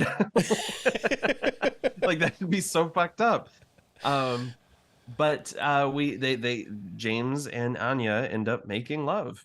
He's been hurt, and she tells him, "Why don't you lie down and let me look at it?" Which is a great line. This is another Indiana Jones scene too. Oh, 100%. Where does it hurt? Yeah, big time. And so Bond, they get to where they're going, and Bond picks up his car from Q, the Lotus of Spirit. And we get the usual like once over where he's just pointing out things like, okay, look back. Yeah. Look at that. See, this is what I love about this setup. Okay. Is you always have Q explaining to Bond what these cars do. And we don't get that this time. We get to be surprised by it. And honestly, like I didn't even think about that the first time around. Yes. And it's not like this is one aspect of this movie that really did get me. And I was like, not only do they set up that aspect of, oh, you're going to find out what this car does later, but you're also going to find out something else. And like, it's just a hat on that. And I'm like, this works for me. It's a pretty hat though. Yeah. And we get classic Q hates Bond, right? Like, Q, have I ever let you down? Frequently. his exasperated sigh as Bond pulls away is so good. And I love how James comments on the fact that they have 2 bedrooms at the hotel when they get there, and that's just Moneypenny being cheeky. Money has booked them, overzealous or something like that. It's really funny. And and we also get his first interaction with this hotel clerk who doesn't really seems like she's going to be a character but isn't. She's the biggest red herring in this movie. Like, there's the first girl that ends up being jumping in front of a bullet for Bond. Right. And then there's this girl, and you think you're going to see something from her. Mm-hmm. Spoiler alert, nothing from her. But we do get to meet the great, speaking of Hammer horror, we get to meet the great Carolyn Monroe as Naomi. Yes. I'm Naomi. From the abominable Dr. Phibes, Frankenstein and the Monster from Hell, Captain Kronos, Vampire Hunter. She was originally supposed to play Vampirella in a movie that Hammer couldn't get produced. Like, she is a horror movie legend. She is dubbed over here. Yeah. But she's my pick for the Bond girl of the flick. Like, I think she's fantastic in this movie. Same here, my friend. Yeah. And the bad part is she's obviously the standout female here as far as Bond girls go. Yeah. I just hate that we don't get much more of her. No, yeah, and I think that's one of my big issues with this movie is that it treats so many of its characters that could be interesting as disposable. Mm-hmm. But and also, if I'm Anya and I've slept with this guy the night before and he's immediately making jokes in front of me about how hot this lady is and making eyes at her on the boat, I'm putting a bullet between his eyes before we even get to Atlantis. Like, no one would blame her for killing him. And, we've got a villain here that his lair is underwater. So therefore, you have to take a boat to his location. Sure. So therefore, I'm like, God damn, there's going to be another boat chase in this movie. And were you surprised to learn that there was not? I was, actually. Yeah. Yeah. The restraint. I mean, we do have some underwater shenanigans and whatnot that happen in a few minutes, but it's a lot more fast paced than in previous flicks. Oh, I think. Big time, time. But no, I think the underwater photography in this movie is fantastic. I mean, it's great in Thunderball as well, but like I think they have figured out the sweet spot between spectacle and pacing for this one. Yeah. I mean, you have to keep in the back of your mind, this is a movie from the 70s, so therefore they could only do what they could with what they had. And, maybe that's, again, we've talked about how I felt about Thunderball. I just don't think what happens in the water in Thunderball is super exciting. Sure. I mean, we talked about this briefly in our episode where we talked about comments on videos, how I'm not knocking the photography or the filmmaking in Thunderball, but how it holds up on a modern viewing. Yeah. Right. And this definitely seems to have a better pace for me. I think so. Bond's also still just, he's testing everyone. Like he continually steps over the line. Naomi tells him, Naomi is Carl Stromberg's assistant, whose work uniform is apparently a bikini and a slip. That shouldn't be too surprising when you see what Anya ends up in later when she's captive. No kidding. What the heck? So she tells him Mr. Stromberg prefers not to shake hands. That's literally the first thing he tries to do. But there's also the great bit where James goes into Stromberg's office and immediately does a double take at the severed hand in the tank. That was a cool shot. I like that. Yeah. And it's one of, it's one of those things, like you could easily miss that, but Bond's just so keen on finding that stuff, Absolutely. And I also love villains who are so intent on monologuing that they don't even say hi first. Bond looks out through the walls of the tanker and we hear Stromberg say, "Why do we seek to conquer space when 7/10 of our universe remains to be explored?" And I'm like, is that how you greet everyone? Yeah. Oh yeah, you're a fucking marine biologist. Tell me every fish. Name their first 3 albums. Like, it's like if Timmy and what's her face in Jurassic Park came in to see John Hammond, he'd be like, "Oh, did you know the DNA of dinosaurs?" Like, it's just like, why? Yeah, no, say hi to your kids. Yeah. Yeah. Also, every time I see one of those fighting fish, it makes me think of The Naked Gun, where Ricardo Montalban had the Japanese fighting fish and Leslie Nielsen murders it with a pin. Yeah. But this is also very relative. Like, I love this guy's lair. It also has callbacks to Dr. No with the fish outside the windows and whatnot. Yeah. I do like when he's done talking with Stromberg. he goes, he gets on the elevator. He sees Bond out. And again, like there's that twitch, like, oh, he's going to get in the elevator. Something's going to happen. And I was expecting them to try something there, but he just goes straight through, and they don't play it just yet. Which is funny because Stromberg has no chill whatsoever. He literally tells him, my underwater city will soon be a reality. Anyway, I gotta go. I'm busy. Yeah. And the thing is in the very next scene after this, he sees Jaws comes in the room. He says, "This is the two you were after." He says yes. He had every opportunity to just kill them right then and there. Right. It's a classic Bond villain mistake. So is Naomi telling them that the Liparus, or this tanker, has been launched 9 months ago, which is like the next clue they need to figure out, okay, he's still out there somewhere. Like he's doing some weird shit with this giant super tanker. But before they can do anything about it, we get a pretty rad car chase. Dude, this car chase is fucking great. Yes. It's the most fun in this movie for me. Yeah, I agree. The motorcycle with a rocket sidecar. Yes. Oh man, that was gonna be my top gadget for this, but I just, the hookah was so funny. But as soon as they show this motorcycle with the sidecar roll up, Jenny looks at me and she goes, how's that sidecar going to play into this? And the answer is, we just shoot it. Yeah, like I wasn't expecting them to do what they do with this sidecar, and it's fucking great. It's so good. I love it's a great set piece. And every bit of it fits together perfectly. Bond drives around this mattress truck, which blows up. Feathers hit the motorcyclist, which makes him fly off the cliff. And we get some classic gadgets in this, shooting the mud screen on the car behind them. I feel really bad for this villager whose house is obliterated by the car that Jaws is in.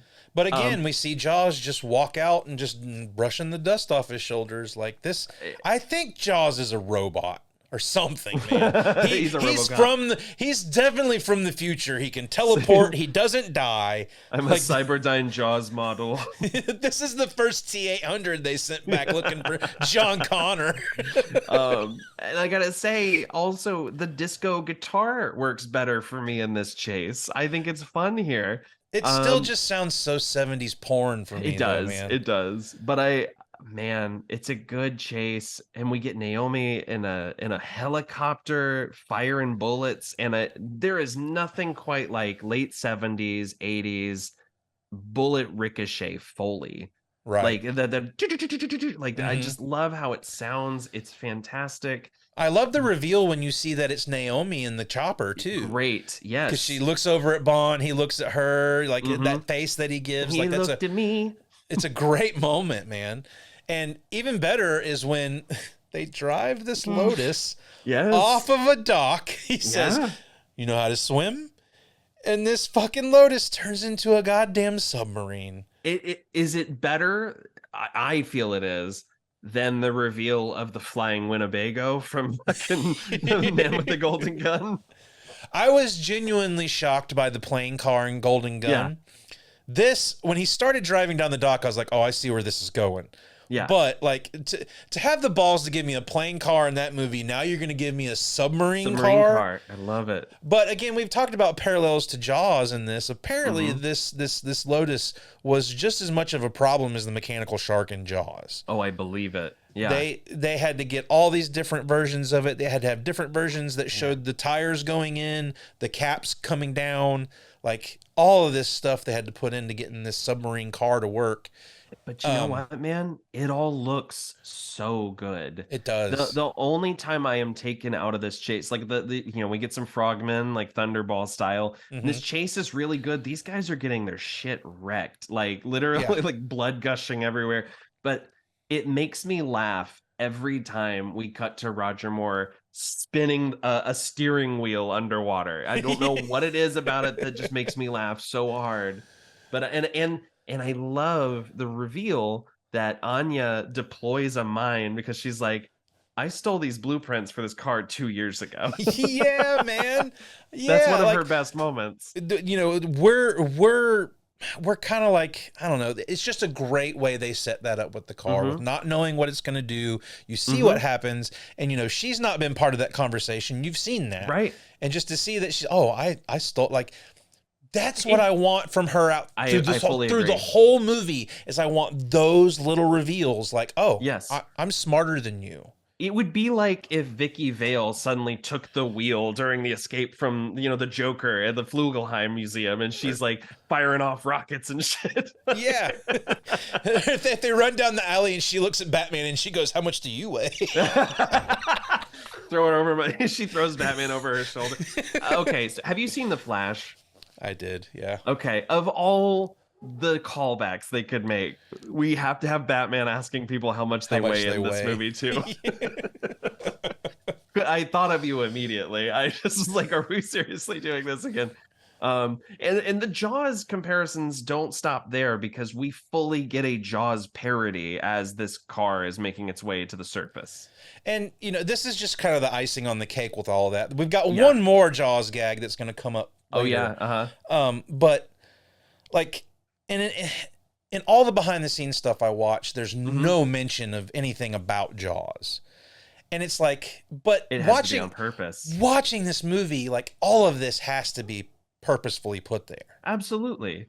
And I don't know if it's them taking jabs at Spielberg or just trying to cash in on what's hot right now. Oh, I think it is 100%. This movie made so much money last year or 2 years ago. Let's play off of that. Yeah. And they really lean into it. There's some really fun, the bit with assistant director Victor Torjansky as the guy who like looks at his wine bottle. That is such a classic joke that Richard Lester would then rip off in his Superman movies. And it feels like such a great, but I love this whole sequence. I think from start to finish, it's everything I want out of one of the more silly escapist Bond flicks. Yeah. Yeah, it's fun. I like the jokes they make with that, and it's a lot of fun. It's a great way to cap off that car chase for sure. Yeah, and they discover, okay, we've got to track the Leporus, this boat, this tanker that he's got. And while discussing their plans, Anya discovers that Bond is the man who killed her boyfriend. Right. And she said, and I think he's very good in this scene as well. I don't know about. I think Bond is I think Roger Moore is very good in this scene. However, what's the actress's name? Barbara Bach. Barbara Bach. We've already she's very flat. But here's the thing, I would love this moment if it was done better, because when she says, "When this mission's over, I will kill you." I will kill you. Yeah. The problem is I never for one moment believed this is going to happen. And they've managed to subvert expectations in later Bond movies with me, in that it's like, I feel like the relationship between Vesper and Bond was sort of like that. Like, you never knew where that was going to go. Right. Yep. This, I could tell you, I mean, those are just empty threats. You're not going to do anything to Bond. Well, it's because we know at this point there's a formula, right? Yeah. Like, and I think that's part of the problem with being this deep into the series is especially when they're trying to win audiences back. I don't think they're going to do anything to deviate too far from it. But you're right. It never, as good as he is, you never believe that he's in danger here. Right. But I do love that he just fully tells her, look, you take this job knowing that people are going to die, and it was either him or me. I think that's, I think it's very cold, and it's one of the few times where Moore just kind of lets the facade drop. Yeah. And I think it's worth it for that. My thing is again, we've talked so much about On Her Majesty's Secret Service and the love story in there. Like, if you were to switch the tables here, and we find out that she is the agent that killed Tracy at the end. Oh my gosh! Of On Her Majesty's Secret Service. Yeah, we're not letting her get away with this. No. Like, I don't know if I'm supposed to believe that she loved this guy just as much as Bond loved Tracy. I don't know if that was really the intent, but it would be sort of the same reveal. You're going to tell me that you know this person killed the person that you love. You ruined my future. Yeah. And how this movie ends, it's just null and void. Like, this is what drives me nuts. Yeah. Sure. Yeah. What drives me nuts is we meet Carter, the captain on this American sub that's going to follow Stromberg from below. And we get the most gratuitous shower scene I think I've ever seen in a movie, like outside of like an 80s slasher flick. It just so happens the curtain is open right where she's standing. Well, and it's also just bizarre. Like they get to the ship, and he's like, "You should come shower over at my place." Like it's so weird. It comes out of nowhere, and it adds nothing. I do like that you're on a submarine full of men. Sure. Like, they go ahead and bring it. Joke. And she's like, "You don't need to treat me with any special treatment." He goes, "Frankly, I think I do." Yeah, I do. Which does nothing but make men look like pigs, but still, I mean, also being in a James Bond movie will do that. Rest my case. Well, and it doesn't really add a whole lot because immediately after this, the systems shut down, they lose power, and Stromberg pulls a "you only live twice" as his tanker opens up, and they use a tractor beam, like they use like a magnet basically to pull it in. And he tells them, like, surrender the vessel, get out, or I'm going to pump cyanide gas into your submarine. Mm-hmm. And we see he's got the other two there. Yeah, and when they started doing stuff to the submarine, I was like, oh, they're just going to cut this bitch open and start shooting people. Right. That's what Scott Evil would recommend. Well, that is in fact what they did in Thunderball. So, but we find out that this tanker has been swallowing, quote unquote, these submarines up. Yeah. In order to steal the nuclear bombs. Yep. And now the ultimate reveal is, as silly as it is, I do think it's a pretty sinister plan. We're going to detonate nuclear bombs on both both east and west seaboards. Yeah, we're going to hit New York and Moscow using the opposite sides' ships, and it will kick off a nuclear Armageddon. And it will make people have to revert to living underwater. Yeah, because of the fallout. It's an over-the-top plan, but I love that Stromberg is genuinely confused when Bond asks, like, what's the ransom? Yeah. And he's just like, what are you talking about? I don't want any money. He's like, this no, guy I genuinely wants to end the world. I want to be a merman, and I want to be a king of the mer people. Merman. Yeah, and it's a fun plan, and then he gets to say a line that I'm obsessed with, and that I think I'm gonna try to say to my girlfriend the next chance I get. He tells them to put James with the prisoners. They're gonna take him off, and then they start to take off Anya, and he goes, No, the lady will be traveling to Atlantis with me.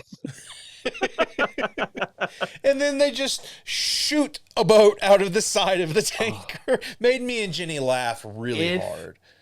And I like the mechanism here, but if anything, Jerry Anderson should have sued over the shot of the action figures landing in the water, because for half a second, it is like a Mr. Bill sketch. Like these are toys. It's pretty rough.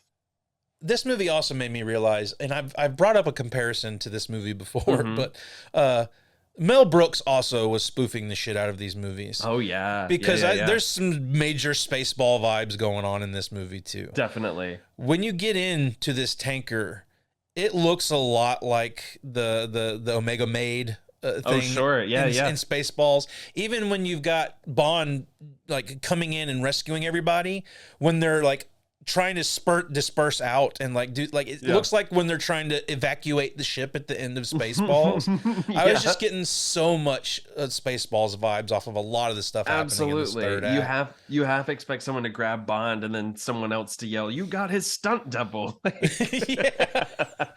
Bond goes sick house on these guys with a spear gun, steals a tram, and he grabs all the soldiers that have been held prisoner. And I love this moment of the soldiers going door to door, opening the doors and just pouring bullets in at whatever bad guys are in there. I think that's so hardcore. And this leads to, I think, I mean, we hit several movies in a row that had these Bond leads a bunch of guys, you know, big army scene. It reminds me of the end of Goldfinger, like Goldfinger and You Only Live Twice. You Only Live Twice with Tiger Tanaka. Yeah, and I think this is one of the better executions of that. I think there's some great stunts with grenades and miniatures being blown up, and the explosions are close. Like you're seeing people literally like just jumping out of the way. There's that great bit with Bond, you know, rushing to the side of the captain who's been killed, and he grabs the live grenade and chucks it away just in time. We get some great flamethrower stunts. I mean, I think this is really good. Well, this is where I made my note about this movie feeling a lot more grand than the last two. Definitely. Is because Live and Let Die and Man with the Golden Gun don't really have big finales like this. No, I mean the final showdown in Live and Let Die is just Kananga and Teehee, and then in Man with the Golden Gun it's a duel, which you know ends in 3 seconds. So. Right. So yeah, like we've had this before in Goldfinger, so I'm used to kind of seeing Bond lead these troops to victory in a sense. Yeah. However, I mean, we still have Anya on a boat with Stromberg, and ultimately, it's just like this is like if you're gonna take this formula and turn it on its head, what you obviously wanted to try and do with this movie, why are you making her a damsel in distress? And literally, she's strapped to a chair with like a bikini on that someone else has outfitted her with. Yeah, I wanted to ask you though, do the chairs in his lair like freak you out? 100%. They all look like he does like chiropractor work on there. I mean, there's a shot of the two chairs that are like right in front of one another. Like it either looks like we sit here and kiss. It either looks like dicks. Or it looks like a person's bottom with their legs sticking up. I gotta be honest with you, man. I was so distracted by his sick ass ascot that I had a hard time focusing on the architecture. But I think you're right. But yeah, I mean, you can't help but notice that Anya's wardrobe has changed into a bikini top. Yeah, it's like why she's rocking like I mean, it's happened so many times now, right? Like it's Jill. That's how Jill St. John was dressed at the end of Diamonds. It's how Goodnight was dressed in Man with the Golden Gun. It's just like now this is part of the formula as well. We do get to see something new, which is Bond playing Operation. Okay, let me know if I've got this right or wrong, okay? There's a magnet at the front, so he can't touch the magnet or the bomb will detonate, correct? Yeah, he can't touch the sides, yeah. So Bond is stronger than electromagnets? Sure. Like, he can, with that much space...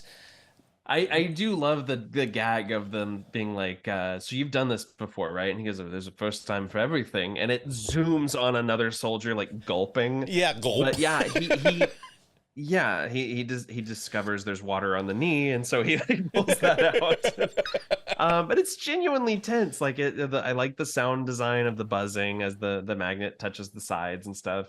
But and I love the bit with him riding this camera so that they can't see him, and then attaching the bomb to the other side, and he's almost stuck there. Like he has to drop in order to avoid this blast. And me being the kind of a sarcastic asshole that I am, as soon as he starts the 20-second timer, I started counting. Sure. Way longer than 20 seconds. It's like 2.5 minutes or something. That's not the first time they've done that in a Bond movie. Oh no, not at all. Goldfinger especially. Yeah. But I gotta say the big laugh for me in this finale that I don't think is intentional is they decide, okay, we gotta reprogram the positions for these missiles. We can destroy the enemy ships. We can destroy, disarm these bombs, save the world. Luckily, there is a keyboard labeled tracking system with a fucking user manual next to it. And we get to watch James Bond flip through the manual like he's putting together IKEA furniture. And that's the note that I put, is the end of this movie hinges on being able to send the submarines different target coordinates. Yes. And the bad guys are the ones piloting the submarines, correct? So 3 minutes before detonation, they get orders to change. Like, something tells me that bad guys would not just do that. Oh yeah, and they look at those and they're like, okay, I guess we're blowing up a different country. Okay, let's do that. It's like Dr. Strangelove, but not smart. Right. My note here in all caps is Bondenheimer, as we get some pretty rad repurposed bomb footage. Now, yes, I have a question. Uh-huh. Maybe this will show how dumb I am, but even though they change the coordinates and have these nuclear bombs blow up each submarine, right? Yes.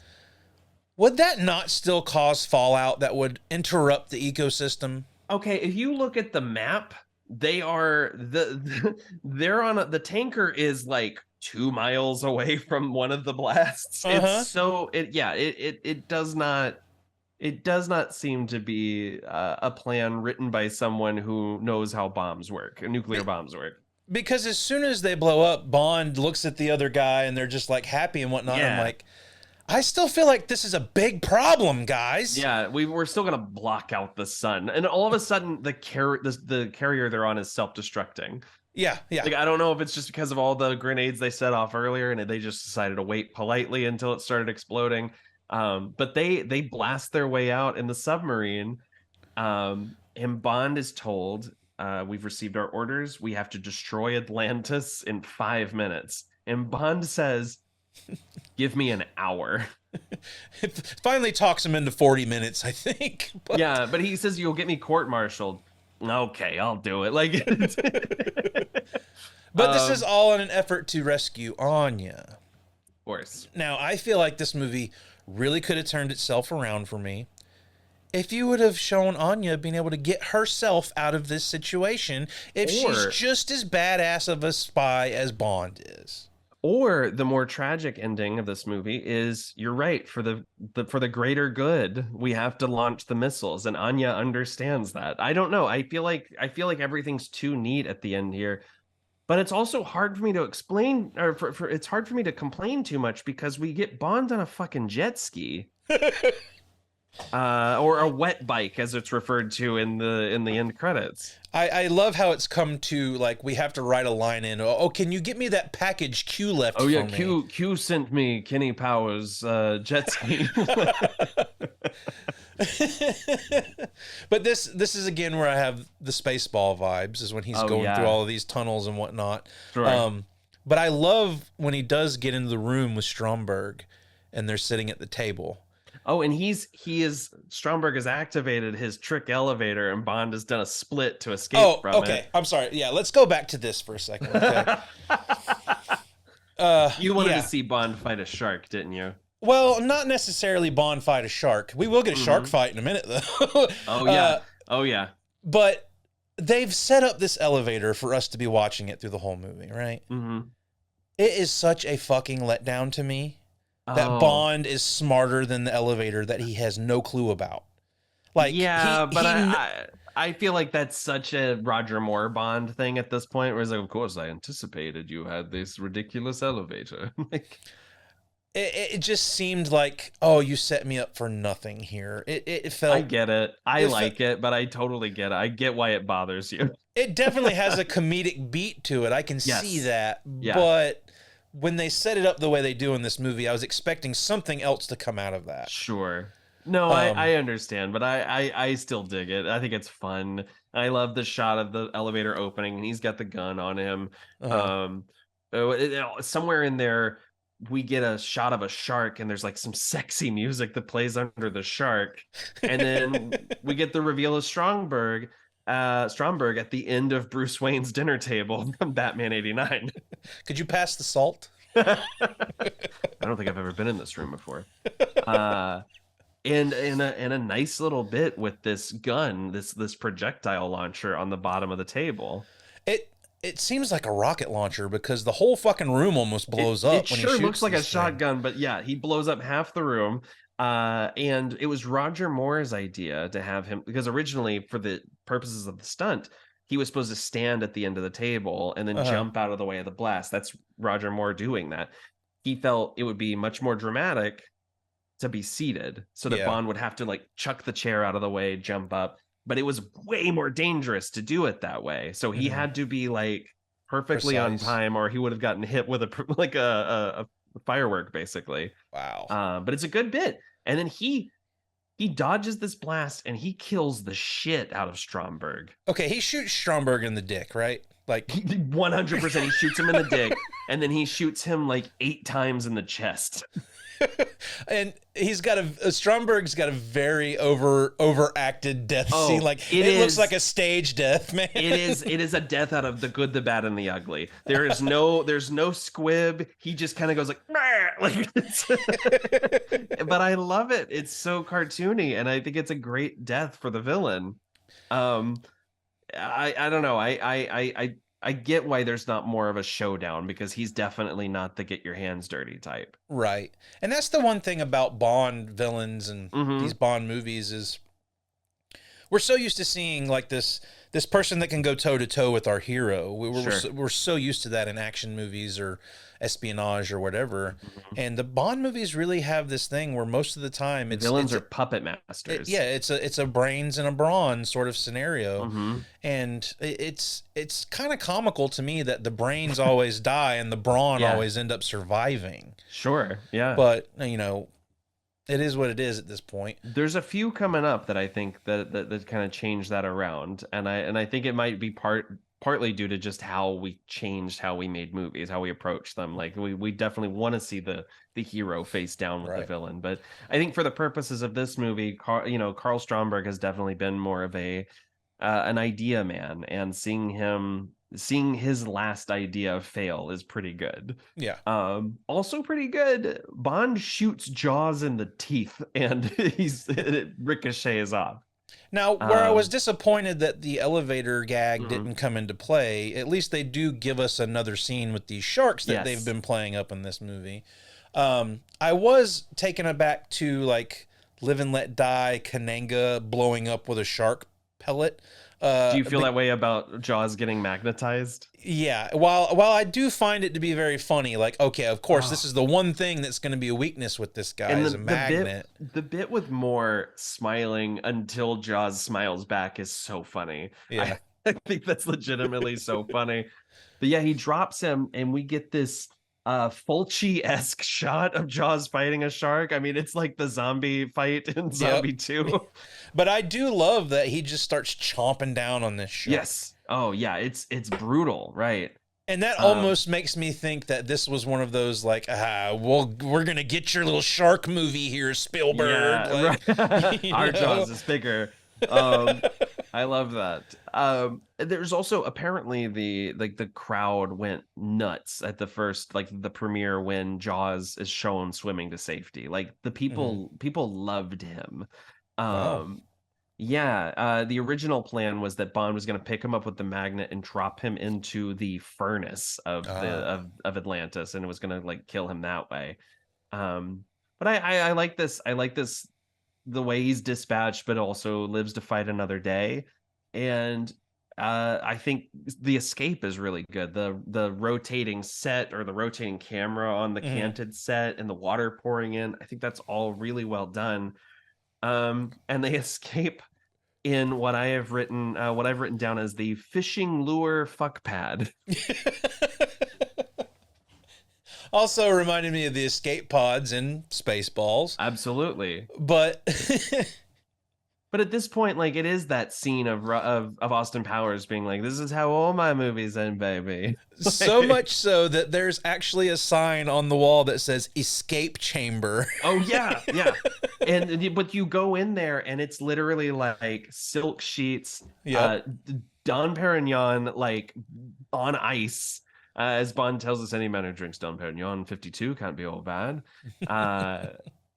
And I'm assuming this is where Anya just like is the point of no return for a rewatch as well. Yeah, I'm I mean, so confused by this scene. Like, was she kidding? Would she have shot him? Is it his reaction to the champagne popping that makes her smile and she's like, oh, fuck it, I like you? Like, I don't know. I don't know what the intent here is. Yeah, and not knowing where we go from here, like I'm assuming we don't ever see Anya again, and like it seems like they were trying to set this up as a love interest for him in some way. Yeah, but she has no character. That's my biggest issue. Is every time we are threatened with the idea that she might have a character, it is yanked away from us. Right.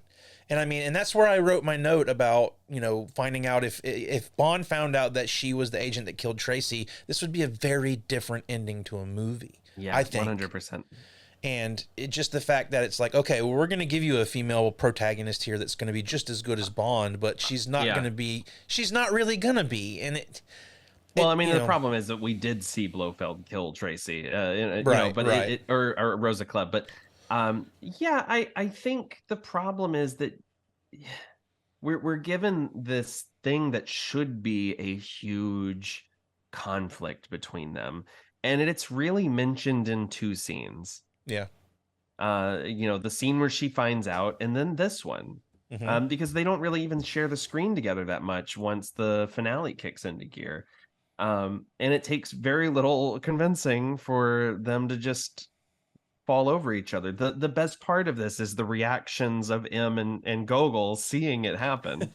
What would have really put the bow on the bouquet, as you would say, I guess, is if they boned and then she took his ass out. She's like, how do you like it? I got my kicks and your ass is dead. That's so funny. That would have been like, that's the ending this movie needs, honestly, for it to be like a 5-star fucking Bond movie, honestly. But instead, the way this movie ends, first Bond activates the curtain button on this escape hatch, but this chorus line ass version of the ending theme, the nobody does it better, they might as well be like yada da da da da Bond. Like, it's the weirdest thing. That whole ending scene though, dude, when they show up and Bond says, "Oh, nobody will know," and then of course everybody sees them banging. Sees it. And then it's almost as if they're trying to say something, like they were like 007 XXX. It's like, oh, this is gonna be the fucking porno version of Bond. Like, it's a really weird sort of way to close James it. Bond XXX. That's what makes me think the 70s porn movement also had a hand in some of the stuff that happened in this movie. It is truly so surprising that we never got a James Bond character named Deep Throat or something. Right. Right. I mean, that's where Austin Powers comes in. He gives us those jokes later on. And the X-Files, thankfully. It's overall, it's a mixed bag. I like this movie more than The Man with the Golden Gun. It is a movie that I find myself liking this movie more every time I see it.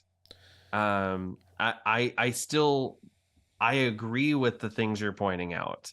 I think that it very much feels like James Bond by numbers, and I think that it's dragged down, unfortunately, by a romance that feels unearned and unearned even by the standards of James Bond movies, and a villain that I don't find all that interesting.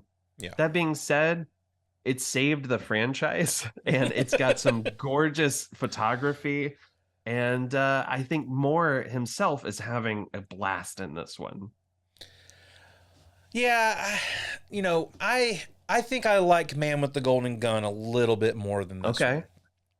Simply because it seems more like a mano-a-mano sort of Bond against a bad guy sort of thing.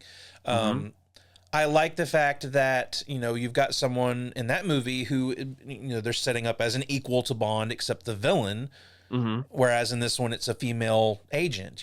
Right. I think I think the story works much better in Man with the Golden Gun than the story works in this movie. Sure. I would argue there's not as much of a story in this one. Right. And even though they try to convolute it with a lot of, let's go here, let's talk to this person, let's talk to this person, it is very simple. And by the end, you're like, why did we have to go through all of that to get to this? Right. So, I mean, this one sort of, it's one of the lower tier ones that we've watched so far for me. Yeah. And I was really honestly kind of surprised after I watched it the first time when I started doing research that everybody holds this one in such high regard, because I do find parts of this movie to be boring. Yeah. And like they meander a little too long, and but this is generally held up as essentially the Goldfinger of the Moore era. Yeah. Like the one that sort of reinvigorated public consciousness and the excitement around these characters. But I feel you. Like I'm a huge Live and Let Die fan. So I think everyone's mileage will vary. But yeah, I overall I find it to be a really fun time, and it's one that I find very easy to put on in the background also when I'm doing other stuff, because like every once in a while I'll just look over and I'm like, oh yeah, Egypt, that's so pretty. Right. Yeah, I mean, I've mentioned this before. I mean, usually when I go back and do the edits on these episodes, I'll see things that I never noticed before, or pick up on things that weren't really all that apparent to me the first time or second time I watched it. And I usually end up texting you after I'm done with an edit on the episodes going, this really wasn't as bad as I kind of let it on to be. Yeah, but I do think this is maybe the most we've differed on our feelings towards one, though. I don't think there was as much effort put into a lot of the character development and storyline in this one. Maybe that's because they didn't have the novel to go off of this time. Well, I also think it's because they really did. I think they wanted to win people back, and so they returned to what had worked. Yeah. And so it does feel like a bit of a clips package in some ways.